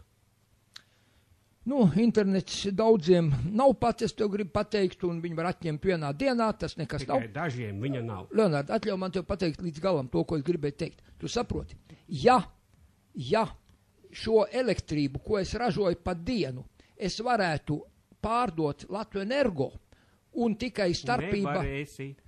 Tu zini, daudzās valstīs var, daudzās valstīs nav tā. Bet tu dzīvo Latvijā, nevis daudzās valstīs. Tad tev jābrauc uz tām imperialistu valstīm, uz pie tiem labajiem kolonizatoriem, un tur tu to varēsi darīt. Nu, redzi, ir arī tajās valstīs... Jāpalūdz, lai viņi ņem mūs savā paspārnē, likvidēsim šo valsti, kļūsim par 51. Amerikas štatu, un mums būs korupcija kā Amerikā, mums būs viss kā Amerikā, arī pabalsti kā Amerikā. Amerikā korupcija arī ir tāda, es pat šodien tajos pašos Delfos izlasīju vienu briesmīgu rakstu, kā tur cilvēki Bostonā dzīvo, kā tur ir smīžais katra stūra, un tur iet... Mēs glābjamies neskāpēc tur. Jā, mēs tur, tāpēc, ka mums ir vēl sliktāk. Jā. Pagaid, es nepaspēju tev galveno pateikt mūsu klausītājiem faktiski to, ka šī elektrība atmaksātos, ja mēs varētu, ka starpība starp to, ka mēs dodam Latvenergo tīklā un ka mēs saņemam no tā Latvenergo tīkla tajās tumsas stundās, vai ne? Starpība būtu kā 10%. Tas nozīmē, ka, kad es ražoju viņiem, es pārdodu pa 10% lētāk. Un Latvenergo es pa 10% dārgāk saņem. Bet mums tā starpība ir graujoša. Mums ir 3 reizes starpība faktiski. Jurī, tādā formulā, redz, tu gribi atstāt tikai tos paneļus sev, bet tos akumulators, lai pērk Latvenergo, lai viņi tur uzkrāj to tā elektrību. Viņiem nevajag. Vajag gan, jo klausies, mēs neesam tik lieli kā Krievija. Krievijā ir dažādas laika zonas, un tad, kad vienā vietā ir vakars, otrā vietā ir cits laiks, un tad šī schēma darbojās. Bet mums mazajā Latvijā šī schēma nevar tā darboties. Un vienā brīdī Latvenergo būs elektrības pa daudz, un vienā brīdī viņam viņa pietrūks, tāpēc viņi no tevis nepirks. Leonard, nav tā. Redzi, pie mums bija ļoti labi pa laika zonām, tev pilnīgi taisnība. Tā ir ļoti svarīga lieta. Redz, Eiropā nesanāk nekādas laika zonas, jo skaties Spāniju un te Latvijas austrumu robežu praktiski nav 3 stundas starpība, ir 2,5 stundas starpība tikai, vai ne, laika ziņā. Pa lielo Krieviju, protams, ka savienots viss ar lieliem augstsprieguma pārvades vadiem pāri, tad tā tas biespēj. Bet runa ir par citu kaut ko. Tu atceries. Šīs hidroelektrostacijas, kas mums šeit Latvijā ir, tās uzkrāja ūdeni, un mēs pārdevām lejšiem, ne pārdevām, bet faktiski mainījām. Lietuvā Ignalīnā ražoja šī atomelektrostacija, tā ražo nepārtraukti, viņi nevar ne iesildīt, ne apklusināt, mēnešu laikā var apmēram, bet pa 5 minūtēm, pa stundām nevar izlēkāt. Un tāpēc Daugavas kaskāžu Hess ražotā elektrība ir, viņi saucās pīķa stundu jaudas. Ja? Mēs ieslēdzam pa 5 minūtēm, tā turbīna sāk griezties un dot. Un tad, kad ir trūkums tīklā, kad tīkls ir noslogots vairāk, tad ieslēdz šo hidroelektrostaciju. Un tad, kad elektrība atkal nevajag, tad, protams, atkal izslēdz. Tad barojamies no šīs atomelektrostacijas. Un tā tas notika. Bet tagad Latvenergo ir praktiski monopols, ja, faktiski monopols drīz būs visa Eiropas Savienības, viss tā sistēma, kurā mēs praktiski netiksim pat vērā ņemti. Un ja mēs šeit gribam kaut ko izdarīt, arī tāpēc Ignalīnas atomelektrostacija aiztaisīt ciet, jo tik lētu elektrību izkonkurēsim Eiropu. Un tāpatās, lai mēs ar savu elektrību pa lēto šeit neražotu, lai mēs negrieztu pogas ārā Eiropas cenām. Tamdēļ mums ir šāda sistēma. Tāpēc arī es negribu piedalīties šajos noziegumos, negribu piedalīties šajā Eiropas Savienībā, man tas viss pilnīgi nav vajadzīgs. Gadījumā, ja kāds no varas klausās, un viņš tad pie sevis saka, baigi man vajag, lai tas Juris tur piedalītos. Jā. Redz, tagad mums arī ir ieradusies palīgs spēkos atnākusi viena jauka dāma, Inese, un viņa ar mums droši vien gribo teikt. Viņa vienīgais nezina, par ko mēs šeit runājam. Mēs šeit aprunājam. Par dzīvi. Jā, par dzīvi mēs runājam. Daudz un dažādas lietas mēs pārunājam. Mēs pārunājam par to, kā publicēti šie atšifrējumi tām telefonu sarunām, bet ko mūsu Šlesers, Lembergs un Šķēle un Dūklaus un vēl tur daudzi kungi pārunāja viesnīcā Rīdzene. To, Ines, es lasījusi tos atšifrējumus internetā? Nē, es lasījusi, ja? Nu, tagad mēs pēdējā tēmā pārunājam šeit pa elektrības ražošanu, pa to, vai mums ir vērts vai nav vērts, kāpēc mums viss ir tik dārgs, tāpēc, ka pamatā visai ražošanai pat labāk gandrīz 2 lietas tikai. Nu, enerģija visur ir vajadzīga. Enerģija mums ir 3 veidos - elektrība, gāze un pārējais kurināmais. Vairāk mums nav. Mēle. Nu, mēlim nav nekāda enerģija, tur mēs enerģiju mazliet tērējam, pie tam diezgan racionāli. Nu, un tad mēs pārunājam vēl dažas smalkas lietas. Protams, visas runas mums šeit ir par to, tu jau esi dzirdējusi, kāds mums ir parasti Merkūrā runas, tas ir pa latviešu tautas izdzīvošanu. Leonards šeit paziņoja, ka 14. jūlijā, 17. tur pie Daugavas sportcenām, tur, kur drošības policija atrodas, būs sapulce. Krišāna Barona ielā, jā, tur viņā galā gandrīz, jā, tāds, kāds numurs tur bija? 107 numurs, jā. Tas ir 14. jūlijā. Tas ir pēc pusmēneša praktiski, ja, pēc 3 nedēļām. Un tā tad, nu, pašā sākumā mēs runājam par okupāciju, deokupāciju, kā mums te viss notiek, kāpēc mums netiek šī deklarācija 1996. gada Saeimas pieņemtā pa okupācijas seku likvidēšanu kārtotas. Nu, un tad, protams, pa mūsu šīm te visām sadzīveslietām, kas mūs komandē, kas mūs te traucē dzīvot, kā tev Ines liekas, nu, pret Rīgas radio, pirmo radio, kāda tev attieksme? Tu klausies pirmo Aidi Tomsonu, tur to brīvo mikrofonu, kāda ir tavi iespaidi? Sāksim ar to, kā tev patīk šis būs sabiedriskais radio, kuram izrādās tagad būs vēl speciāls uzraugs vajadzīgs, jo gudrie strīdās, vai tiek ņemtas vērā visu ļaužu grupu intereses, vai sabiedriskais radio strādā tā, kā viņam jāstrādā, vai sabiedriskais, man liekas, ka sabiedriskais radio lielāko tiesu mūsu valdības, mūsu vadošo kungu interesēs zombē visu tautu, sakot vai puspatiesības, daudz ko noklusējot, un, protams, kaut kādu humoru muļķi palaižot pa starpam, lai nedomātu, ka tas radio ir kaut kāds tur niekrādio. Plus vēl tas būs kā slēptā cenzūra, noteikti. Jā, nu tā arī ir, tā ir šī neļaušana zvanīt. Kā tev, Ines? Tev izdodās piezvanīt vispār uz Rīgas radio, uz to brīvo mikrofonu? Jā, es to neesmu darījusi. Kāpēc? Pirmām kārtām ļoti grūti sazvanīt ir. Jā, bet ir tāda lieta, ka tiem žurnālistiem arī jāiekļaujas, kā jūs teicat, cenzūras rāmīšos. Un pēdējos gados ir novērojama ļoti nejauka tendence ne tikai masu mēdījos, ka tev ir jāiekļaujas kaut kādos vispār pieņemtajos uzskatu rāmīšos. Ja tu izej ārpus viņiem, jā, tā, tad tu jau esi sabiedrības atkritējis, jā, un neesi pietiekoši demokrātiski domājošs, jā. Un tiek daudziem terminiem mainīt vispār jēga. Jā, balts pataisīts par melnu, un tas notiek arī internetu vidū, arī politiķu mēlēs, jā. Tā kā cilvēkiem ir jādomā stipri ar savu galvu, un žurnālistiem vienkārši jāmēģina izdzīvot tajā visā vidē, kas ir. Un ja runā par radio, tad asākās tēmas, man liekas, ņem un aprunā Krievu radio, Radio 4, jā. Vismaz latvieši, man liekas, tādas lietas neatļaujās, kas nav pa spalvai valdošai politikai Latvijā. Jā, to es arī esmu novērojis, un es pa brīžam arī paklausos to Krievu valodā Latvijas radio 4, agrāks Domskai plošķeļi, vai kā viņi sauc. Un viņi, protams, lietas tur stipri biežāk sauc īstos vārdos, viņi nekautrējas, jo viņiem, acīm redzot, nav ko zaudēt. Nu, bet pats galvenais, mēs arī šeit, tu nebija klāts, nedzirdēji, mēs pārunājam pa bailēm.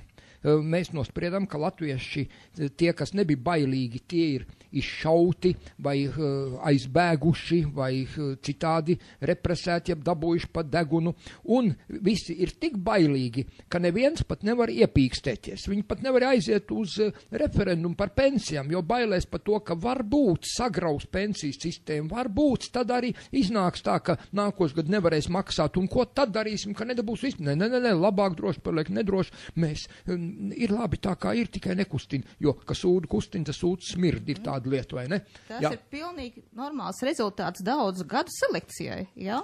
Tie, kam bija mugurkauls, tie tika izmest no labām darba vietām, vai vispār Sibīrija nokļuva, jā. Un kas tad palika pāri? Roklaižas, pielītēji, jā, un tie, kas neizcēlās no vispārējās masas. Un kāds bērns viņi varēja izaudzināt un mazbērns?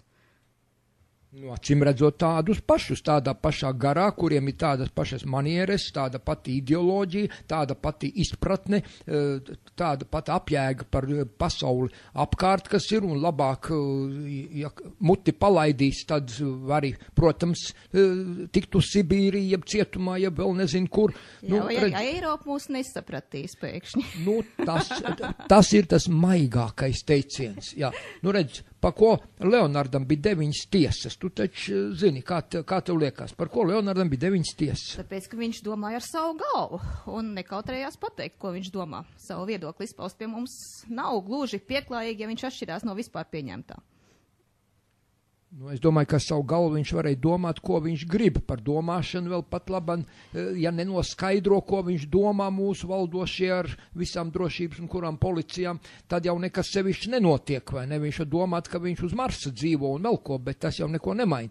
Bet tas, ka viņš atļāvās, tā teikt, pateikt patiesību, ja vismaz kaut ko salīdzināt, kad kaut kas varētu būt ne tā, tur visā tajā lietā. Jā, es domāju, ka tas bija galvenais, ka viņš mazliet, vai, te nebija pa muti savaldīšana, te bija runa par to, ka internetā ielaida ne to rindiņu, ne tos vārdus ielaidu, un pa šiem dažiem vārdiem šīs 9 tiesas. Nav pat traku?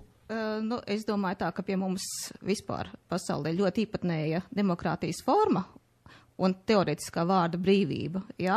Atcerieties, kā Francijā gāja pa gaisu, kad kāds nopublicēja musulmaņiem nepatīkamu karikatūru, jā? Un tad visi skrēja un par vārdu brīvību stāstīja, cik ļoti viņi par viņu cīnās. Jā? Tajā pašā laikā reālā bilde, jā? Kaut vai bēgļu jautājumā, ja kāds izvēlās pateikt savus domas, kas atšķirās no vispār pieņemtā, jā, kā viņš tiek gānīts, jā. Tā kā pie mums tā demokrātija tāda ļoti īpatnēja ir. Absolūti stingros rāmīšos. Jā, labi. Es domāju, ka mums vispār nav nekāda demokrātija, tāpat nav līdzīga demokrātijai, jo acīm redzot, mēs te kaut ko jaucam, bet to pārunāsim pēc jaukas mūzīkas pauzes, uzliksim tādu ņipru dziesmu. Atcerieties, mēs kādreiz jaunības laikā dziedājam Džons Brauns krita kaujas laukā.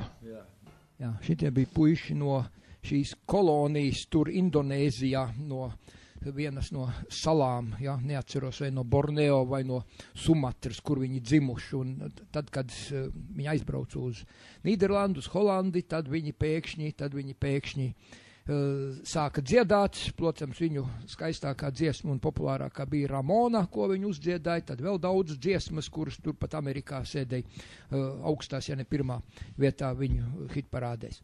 Bet mēs šeit Radio Merkurs ēterā atpakaļ, un mums šeit ir tagad veseli 3 viesi, Aivars, Leonards un Ines, un mēs te, pārunājam šos masu informācijas līdzekļus, ar Ines tikām līdz tam, ka masu informācijas līdzekļi mūs te zombē, sazombējuši, kaut kas nav kārtībā. Bet kā lai mēs tiekam pie skaidrības, Ines, kā tu domā?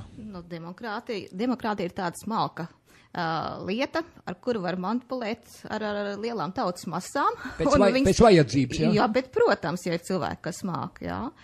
Un tā kā tam lielākajām barām parasti ir taisnība, un nevis tiem dažiem, kuri domā ar savu galvu, jā, tā mums tajā valstī notiekās, un ne tikai mūsu valstī. Taisnība gan katram ir sava, bet patiesība ir viena, vai ne, neatkarīgi no katra tās taisnības, vai ne?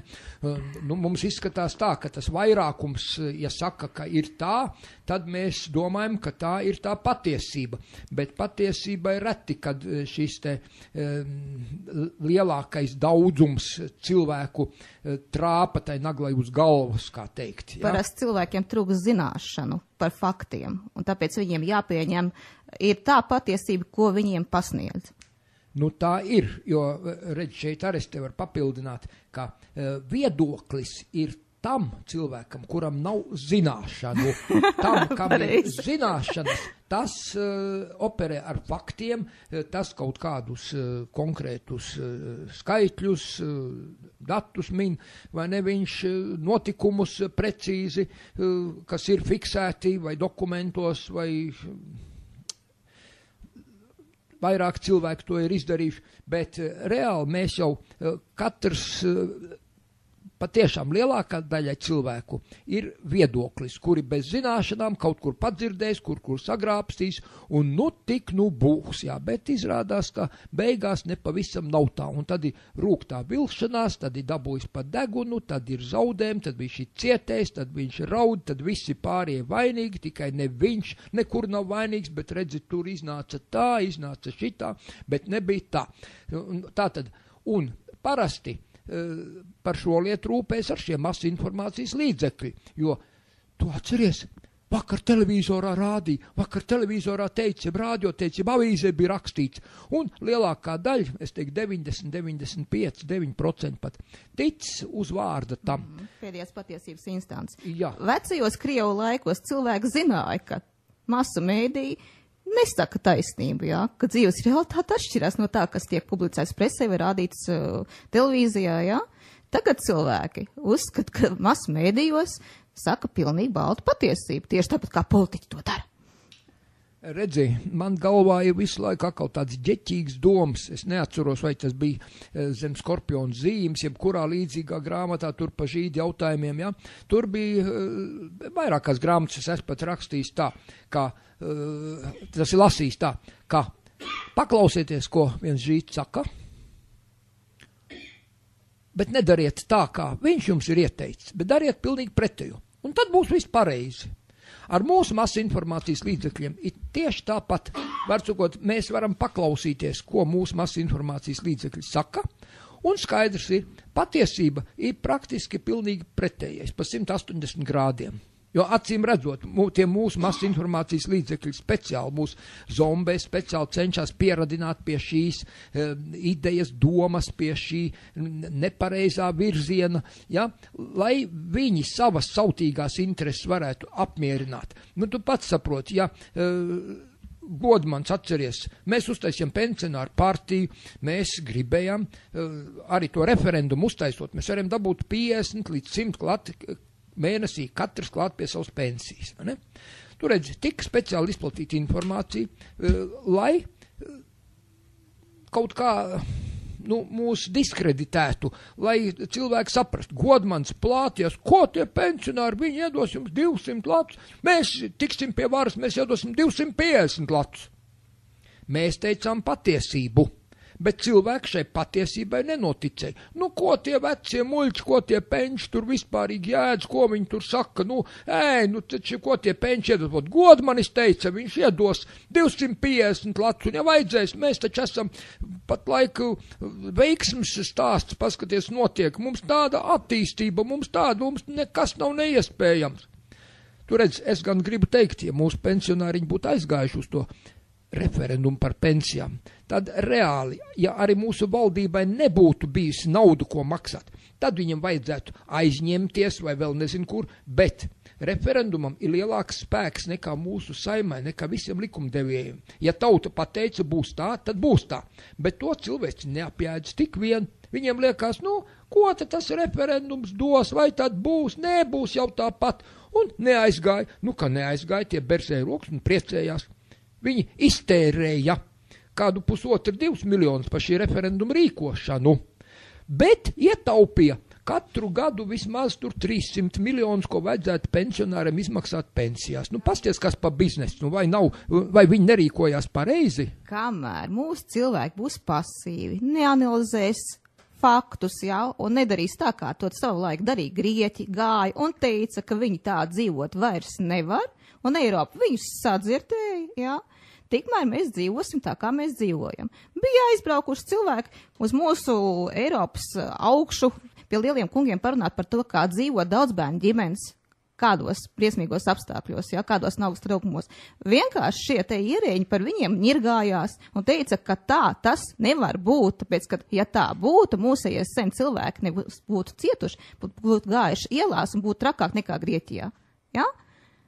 Tā kā mums vienkārši netic, kamēr mēs neejam ielās un nesakam tāpat kā Grieķi, ka mēs tā dzīvot nevaram, tikmēr mums vienkārši Eiropā netic, ka mums ir slikti.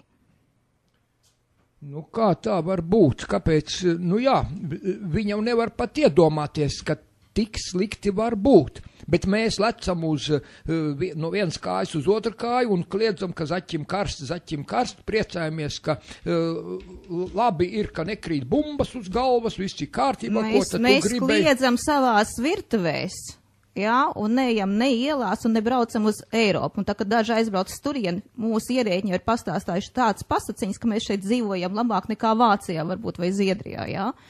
Tā kā mūs vienkārši netic, jo ir falsificēti fakti par to, kā mēs īstenībā šeit dzīvojam. Nu, redzi, jā, es aizmirsu atzīmēt, ka Ines ir 6 bērnu mammiņa.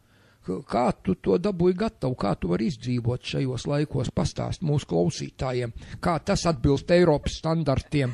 Te kaut kas nesaprotams, tu vēl dzīvēsi? Uz pliku optimismu. Nu, ar pliku optimismu neizdzīvos. Jā, ar to bērns nepabaros, jā. Jā, vajag kalorijas vēderā, ko vajag ģērbties mūsu platumgrādos. Nu, labi, apsildīt to dzīvokli. Ja ir izolācija, tad 6 bērni katrā ziņā dzīvokli apsilda vairāk ar dabīgo tas ir labākais variants. Nekā viens, kad ir, vai ne? 2 gultā blakus, ka guļ un otrs ir silts, tad arī ir siltums tiek taupīts. Tāpat kā tās bloku mājas un tur, kur 2 mājas blakus, vai ne, tad tā siena, kas ir starp abām mājām, tā nedzesējās no ārpuses, vai ne? Tā acīm redzot ir tā, bet tas gandrīz man liekas, ka vienīgais labums ir. Vēl apgaismojums arī istabā, ka 6 bērni. Cik tev istabas ir? Vesels 2. 2. Un kā te jūs tur izmitinieties? Jautri.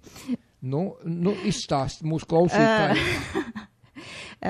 Redziet, tā dzīve ir tāda raiba un rūtaina, neviens jau nevarēja paredzēt, ka pienāks krīze, un visi dzīves plāni, un visi iekrājumi, visi aizies krīzes seku likvidēšanai. Mums stāv zemes gabals, stāv mājas projekts, un tā līdz savai normālai mājai mēs netikām vienkārši. Mēs nebijām domājuši aizkavēties 2 istabās uz tik ilgu laiku. Nu, un krīze piegrieza skābekli, ja? Un tā piegrieza, ka līdz šim brīdim mēģinu tikt ārā no tā visa. Un nevar atjēgties vēl? Nu, cik ar saviem spēkiem daram, tik ir. Redziet, mums ir tāda situācija, ka Latvijā vispār nav nekādas atbalsta sistēmas daudzbērnu ģimenēm, vispār nekāds. Ir nabagiem, jā, ir bezpajumtniekiem, jā, bet attiecībā uz daudzbērnu ģimenēm vispār tādas nav, jā. Ja gadījumā kaut kur iedēģņus sauc parunāt par šo tēmu, tad viņi sāk stāstīt, kā viņi palīdz pensionāriem, vientuļajiem, jā, bezpajumtniekiem, vienalga kaut kādām grupām, jā, bet tikai nedaudz bērnu ģimenēm, jo šādas programmas vienkārši nav. Bet ko tu teiksi par to, ka tiem bēgļiem, pasties Eiropa katram bēglim 6000 gadā piešķir mūsu valdībai, lai viņi gribētu tos bēgļus ņemt šeit pretī. Protams, tiem pašiem bēglīšiem no tiem 6000 gadā, tiek tikai, cik tur bija kādi 150, 300, kaut kas es neatceros, kā tur jau mainījās, tas ir pa mēnesi. Tas nozīmē pusi pat neiedod tiem bēgļiem uz rokas. Par to saka, ka mēs gan viņus tur sildam tos muceniekos un vēl kur un rūpējamies par viņiem un pieņemam un rūpējamies par viņu drošību, lai kaut kādi huligāni, jeb neapmierinātie neuzbruktu, bet kā tu skaties, redzi, par šiem te bērnu jautājumiem, jau mums šeit ir bijušas daudz sarunas, daudz bērnu ģimeņu, kas tā asociācija vai kas priekšnieks Imants Keišs mums ir runājis vairākos raidījumos, ja? Viņš tur bija sarēķinājis, ka mammīt bērnam var atļauties 11 centus dienā. Ir tādas ģimenes. Jā, ir tādas. Atcerieties, ka krīzes laikos, jā, daudz ģimenes dabūja braukt projām, tāpēc, ka viņas vienkārši izdzīvot Latvijā nebija spējīgas, jā. Un tad, kad bija tāds pasākums kā Rīga Tinta, kur rīdznieki drīkstēja izteikt ierēģiem savus ierosinājumus, jā, tad es uzdevu tādu jautājumu, jā, kā var Rīga palīdzēt tām ģimenēm, kuras nevar atļauties samaksāt bērndārzos par pusdienām. Jā, tāpēc, ka Rīga bija izdomājusi tādu vienkārši elegantu gājienu. Jā. Ja ģimene nevar atļauties samaksāt bērnām par pusdienām, viņš var neiet uz bērndārzu. Jā, tā bija atrisināts jautājums. Neinteresējās sociālajā dienestā, vai tas bērns vispār paēdis ir, kur viņš paliksies, kamēr viņš nebūs bērndārzā. Absolūti nekā. Un ierēdnis, kas šajā pasākumā piedalījās, pateica, ka viņš runāšot par normālām ģimenēm, nevis par daudzbērnu ģimenēm. Un normālas ģimenes viņa viedoklī bija tās, kuras taisās tūlītās šķirties, viņiem steidzam vajag psihologu palīdzību. Un to Rīgas doma nodrošina, vēl joprojām ir tās programmas, jā, bet attiecībā uz ģimenēm ar bērniem, jā, tas viņām nebija interesanti, jo tas bija nenormāla ģimeņa jautājums. Varētu, ka tu esi nenormāla ģimene. Jā, absolūti. 6 bērni. Un esmu pati vainīga, ka situācijā netikām galā šo jautājumu, jā, un nenokārtojam savus dzīves apstākļus tā, lai būtu normāli. Pilnīgi pats vainīgi. Un kā vēl augststāvoši ierēdnis no sociālā dienesta pateica, ka nav ko dzemdēt bērns, ja nevar uzturēt, jā, tātad nabagiem, medmāsiņām, bērndārza audzinātājām ar mazām algām, visiem pāriem, jā, nav ko gādāt bērns, jo viņi pat sev par savu algu nevar uzturēt.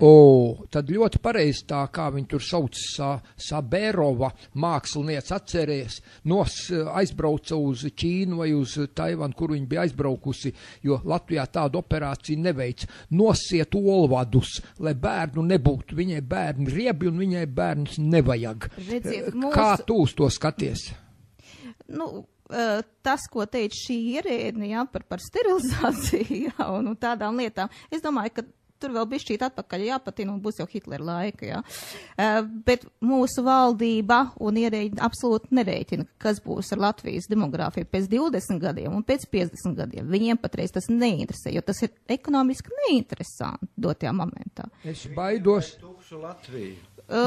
Viņiem vajag noturēties līdz nākošiem vēlēšanām vēlams, jā, un kas tālāk notiksies, kaut vai plūd pēc viņiem. Es baidos, ka tu te mazliet Hitleru aiztiki ne pēc adreses, kā Krievs saka. Nē, pieņemts pats sliktākais, kas var būt, jā, genocīds, jā. Vai ir sterilizācija, kā tajos laikos taisīja, jā. Es domāju, ka šī ierēģiņa augststāvošā domāja tieši to pašu. Pagaid, pēc loģikas Hitleram vajadzēja taisn otrādi. Hitleram, paskaties, bija jāieved no Latvijas, no Krievijas, kur vien viņš varēja darba spēku dabūt, lai cilvēki, kas strādātu. Ko? Un jāiztīra vietējā teritorija. Kur teritorija jāiztīra? Nu kā? Izvedot darbu spēku no šeit. Nē, šeit arī nebija vietējā teritorija jāiztīra. Es šeit piedzimis, esmu Führer laikā, es esmu dzīvojis, nezinu, kā es teicu, vācietis, vācu zaldātiņš mani ucināja uz ceļiem un manai mammai teica kompliments, ka es esot labi iepakot un baroja šokolādi. Es kaut kā citādi atceros šos laikus. Jā.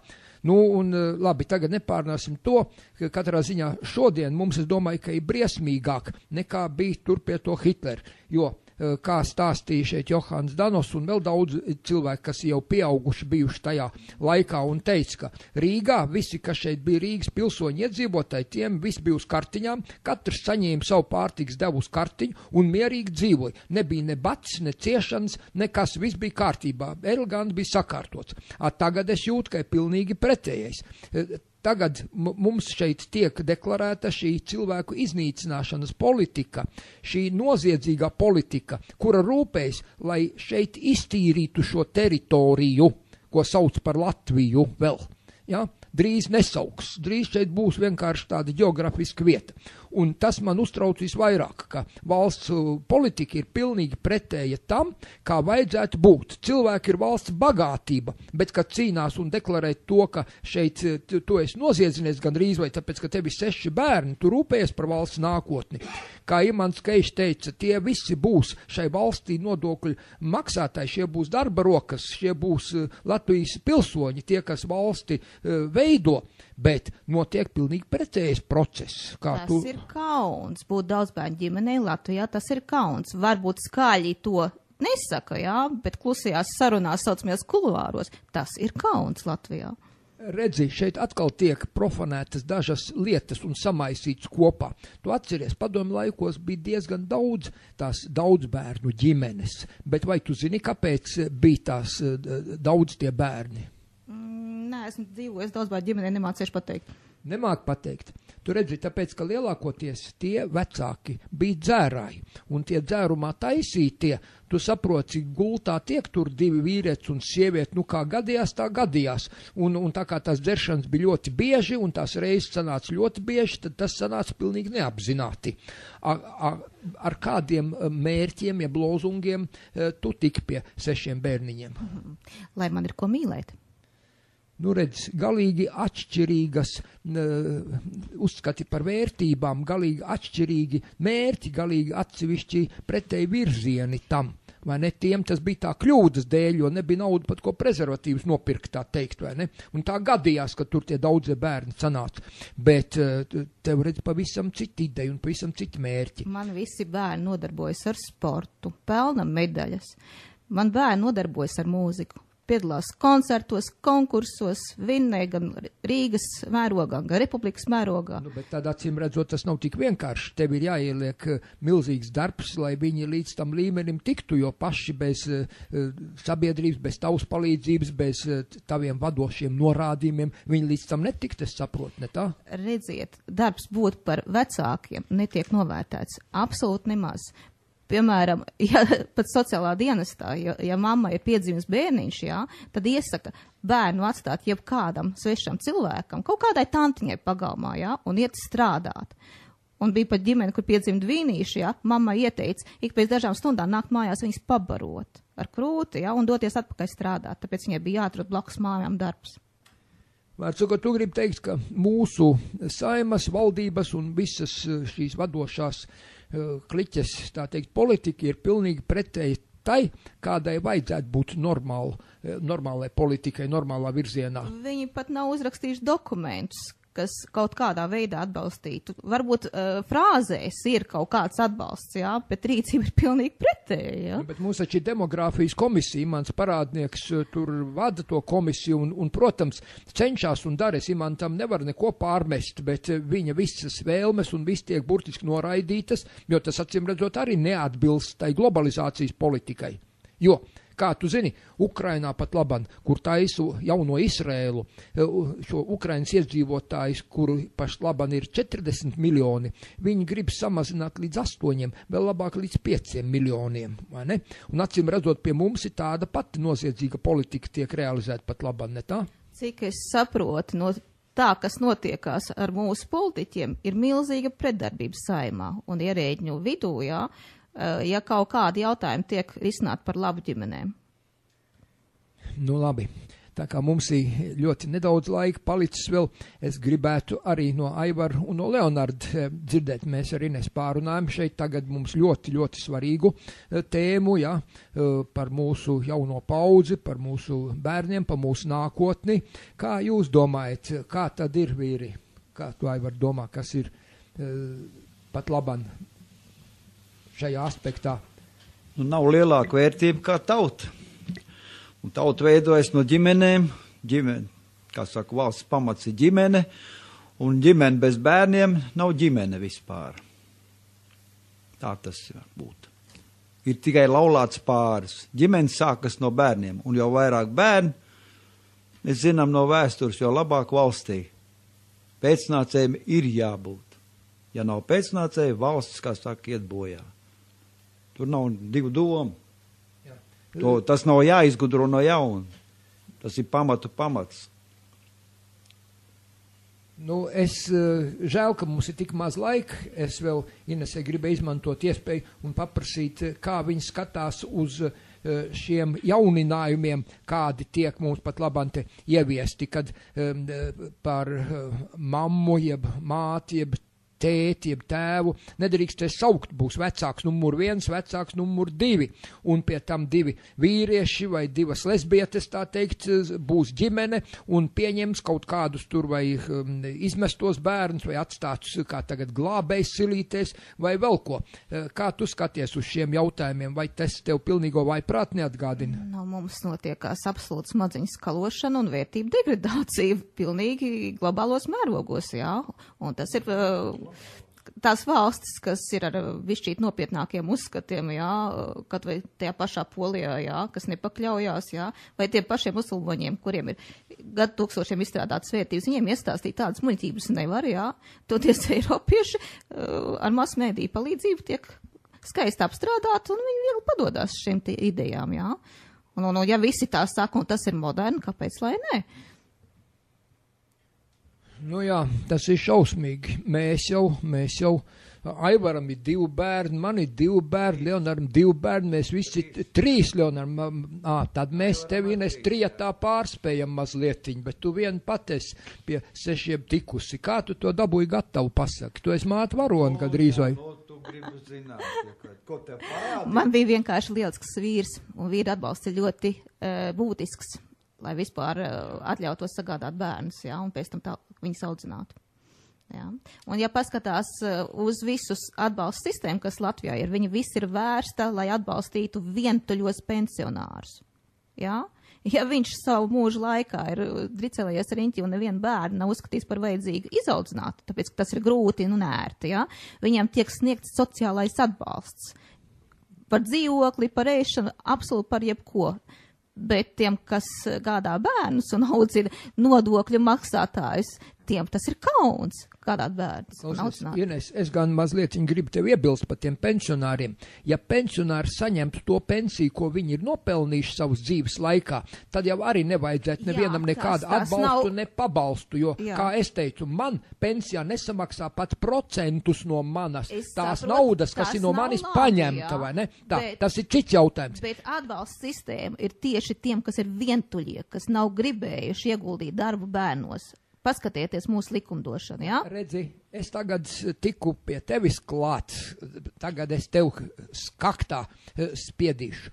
Kā tu domā, vai bezbērnu nodoklis ir vajadzīgs vai nav? Obligāti. Tā bija mūsu ideja ar Imantu, un mēs viņu mēģinājām dabūt cauri jau ilgu laiku, ja par bezbērnu nodokli. Nu, politiķi ieklausījās, mēģina tālāk to visu bīdīt. Sen jau tam bija jābūt kā vismaz kaut kādai atbalsta sistēmai. Pagaidi, man liekas, ka otrādi, ka politiķi cenšas bīdīt tālāk no grēka, var sakot, pēc iespējas norakt. Es neesmu nevienu politiķi dzirdējis, kurš iestātos par to, ka būtu bezbērnu nodokli. Un cik lielam, tu domā, bezbērnu nodoklim būtu jābūt no algas? 10%, 20%? Mums ir tik dažādas tās algas, un dažas no viņām ir tik smieklīgas, ka es tā pateikt ar procentiem nevarēšu. Ja? Nē, nu kāda daļa vismaz. Katrā ziņā mūsu politiķiem sen jau uz galda ir aprēķināti papīri par to, cik izmaksā vienu bērnu uzturēšana kaut vai tajā pašā bērnamā, jā. Un bez tās summas vienkārši izdzīvot nevar, kaut vai elementāri, lai viņš pilnvērtīgi augošam bērnam vajadzīgo pārtiku saņemtu, jā. Un vēl paliktu kaut kādu naudu drēbēm, jā. Tad attiecīgi no tā vajag rēķināt, cik tai ģimenei vajag atbalstu lielu. Jā. Ja tagad jūlijā Igauņi atļausies daudzbērnu ģimenēm uzsaukt 500 eiro katru mēnesi par to, ka vienkārši viņi audzina bērnus daudzus, jā, tad mūsējie vēl kasās un domā, kā vēl iekonomēt uz ģimenēm. Klausies, bet kā mūsu valdība piespiest, pasaki, kam ir jānotiek, lai kaut kas šajā virzienā sāktu kustēties? Mums būtu jāpanāk, ka ģimenei par katru bērnu dod balsas tiesības, un tad politiķiem nāksies vēlēšana laikā rēķināties ar to, ka viņiem arī būs atbildība par to, ko viņi sadara, jā. Viņas vienkārši neievēlēs ģimenes ar bērniem. Jā, var sakot, ja tev ir 6 bērni, tad tev ar vīru būs kopā jau 6 balsis plusā, jā? Jā, un tad mēs varēsim kaut kādā veidā vismaz mēģināt koriģēt to notikumu gaitu, kas notiekās mūsu valstī un likumdošanā. Nu, labi. Tagad Leonardam kārta. Ko tu, Leonard, domā? Redz, tu arī esi bagāts vīrs, tev ar 3 bērniņi. Jā, kā tu skaties uz šiem jautājumiem? Jo galu galā tas ir viens no mūsu nākotnes vissvarīgākiem jautājumiem. Par šo pašu mūsu valdības valsts politiku attiecībā, par to. Mani bērni savus vecākus nenumurēs, neatkarīgi no tā, ko tur kāds vēlās un kāds likums tie kas pieņems. Bet kā mūsu valdībai smadzenes dabūtu vietā? Jūsu valdībai? Tai esošai Latvijas valdībai, kurā mēs Latvijā it kā dzīvojam. Esošai Latvijas valdībai mēs neko nevaram dabūt iekšā, jo virs viņiem ir cita valdība, kuru viņi vairāk klausa un no kuras viņi vairāk baidās. Bet cik tālu tas tā var iet? Neierobežot. Neierobežot nevar, jo, ja tā mēs turpināsim, tad ļoti... Turpināsim. Jā, protams, mums ir izēja, mums ir vēl iespēja te ielaist pus Āfriku, pus ķīniešus, bet tikai tad latviešiem... Tādas iespējas ielaist vai neielaist arī nav. Varbūt, viņi jau šeit ir faktiski, jā? Izlēmts un notiekoši lieta, un tur neko nevar neielaist, neielaist. Bet, zini, arī... Turpināt par to tikai. Pagaidi, es nepurpinu, bet iznāks, ka ar tiem arī nepietiks, jo pasties mēs te ielaidām šos bēgļus. Tas nav tavs kompetences un Aivar jautājums. Es uztraucos par mūsu nākotni. Turpināt uztraukties, bet tas nemaina pilnīgi neko. Kaut ko jau maina gan. Piemēram. Redzi, es noklausos visus šos spriedumus, secinājumus, ko mēs šeit pārunājam, un pēc tam es tos deputātus cenšos spiest pie sienas, jo mums galā šeit vismaz Radio Merkurā, deputāti 50 mums ir pabijuši, un es viņiem attiecīgi īstajā reizē, īstajā brīdī, es cenšos viņiem darīt zināms šīs lietas. Kā viņi to nezina? Viņus, zini, daudzi nezin. Viņi arī dzīvo. Viņi nezina, viņi vienkārši tēlo, ka viņi nezina labākajā gadījumā. Ir arī tā. Viņiem tā lieta ir, kā dzīvo tālu. Nemaz tik stulbi viņi nav. Ir gan. Es to esmu personīgi arī pārbaudījis. Sarunā ar šiem cilvēkiem, vai tad tā var būt, viņi saka. Tas tāpat kā tie... Viņi dzīvo citā Latvijā. Jā, Eiropieši tāpatās kā saka, ka... Jā, tieši tā. Ko jūs stāstat, tā taču nevar būt. Tas, ko jūs mēnesī mēs sakam, ka saņemam, tā ir jūsu dienas alga. Nevar būt. Nē, šitādas muļķības, tādas melas, es negribu klausīties. Izbeidziet, jūs melojat pat labam. Jā. Tā ir patiesība. Tā ir pilnīgi patiesība, ka mums vienkārši ir radīts iespējas, ka mēs dzīvojam labi. Uz papīra tas viss izskatās ļoti skaisti un absolūti neatbilst tam, kas notiekās dzīves realitātē, jā. Ne ierēģi, ne politiķi, jā, vienkārši nezin, kas notiekās un nezin arī parastā tauta saucamā, jā. Ja, piemēram, par daudzbērnu ģimenēm viņiem kaut ko saka, viņi pilnīgi pārliecināti, ka Ušakovs jau noteikti ir kaut kāda atbalsta sistēma izdomājis, jā. Un tad, kad pasaka viņam, ka absolūti pat uz 1. septembri bērnam nedot nevienu santīmu rakstām lietu iegādāji, viņi vienkārši šokēti. Kā tas tā var būt, jā? Ka daudz bērnu ģimene nav vispār pat tāda veida atbalsta, jā? Un tev tramvai biļete arī nav pavelta? Ja tev ir 6 bērni, tad vecāki dabūtu kartiņu bezmaksas. Ja tev ir 5 bērni, tad viens no vecākiem drīkst nopirkt ar atlaidi šo kartiņu. Ģeniāli, klausies. Jo mēs neesam pensionāri, kuriem pienākās par velti vadāt bērnus uz pulciņiem, jā, uz sporta nodarbībām un skolu, jā. Pensionāriem tas ir stipri vairāk vajadzīgs par velti braukāt apkārt. Un tev nav vecmamma un vectēvs, kas varētu pa pensionāru naudu vadāt? Diemžēl vairs nav. Vairs nav. Redz, ātrāk vajadzēja, tu neuzspēji, vajadzēja sākt. Es nebiju pareizi plānojis un paņēmis no viņiem parakstu, ka viņi nenomirs pirms bērni būs pieauguši. Jā, atkal problēmas. Bet ko tad, lai mēs galā lietas labā daram, kā mums rīkoties? Kamēr tauta klusiņām kurnēs par visām šīm lietām pie sevis un neies un neteiks, ko viņi grib un nepiespiedīs vienkārši tāpat kā Grieķi, atkārtošos, jā, tikmēr, nekas nemainīsies. Un kamēr nebrauks uz Eiropu un augstiem kungiem ar dokumentiem pierādīs ciparus, nevis viens cilvēki, bet bariem, jā, kā to darīja varbūt mūsu paši zemnieki, jā, tikmēr nekas nesanāks. Bet kā tad daudz bērnu ģimenes brauks uz Eiropu, ja viņām vienkārši nav ceļa naudas kaut vai elementāri, jā? Jā, labi. Apkoposim mūsu šodienas garās runas, ko vēl, Aivar un Leonard, jūs gribiet mūsu klausītājiem novēlēt par tām tēmām, ko mēs šodien pārunājām, kā mums rīkoties, kādas mums aktivitātes jāsāk darīt ko aktīvāk? Es neko nevēlēšu. Es aicināšu 14. jūlijā, 17. Krišjāna Barona ielā 107 atnākt, lai mēs varētu kopā darīt. Mēs, diemžēl, esam, manuprāt, lielā ziņā esam nolemti. Mēs varam te spirināties, purpināt un vaidēt, bet reāli mēs mainīt tā īsti nevaram neko, jo šis nav tas laiks, kad var kaut ko mainīt. Varbūt, ka pienāks tāds laiks, kad būs iespēja mainīt, ja mēs viņu nogulēsim, tad atkal viss atkārtosies, kā tas jau ir bijis. Es aicinu šo laiku garām nepalaist. Es ceru, ka nākamajā laikrakstā DDD būs mans raksts ar virsrakstu, ko darīt, un es tur mēģināšu uz šo jautājumu atbildēt. Jā. Un ko tu, Aivar? Es teikšu tā, tas laiks pienāks tad, kad cilvēki sāks domāt un vērtēt. Kā saka, pie prāta gaismas nāks. Tā kā Gunārs Freimans teica savā laikā. Tas PSRS skaitījās disidents.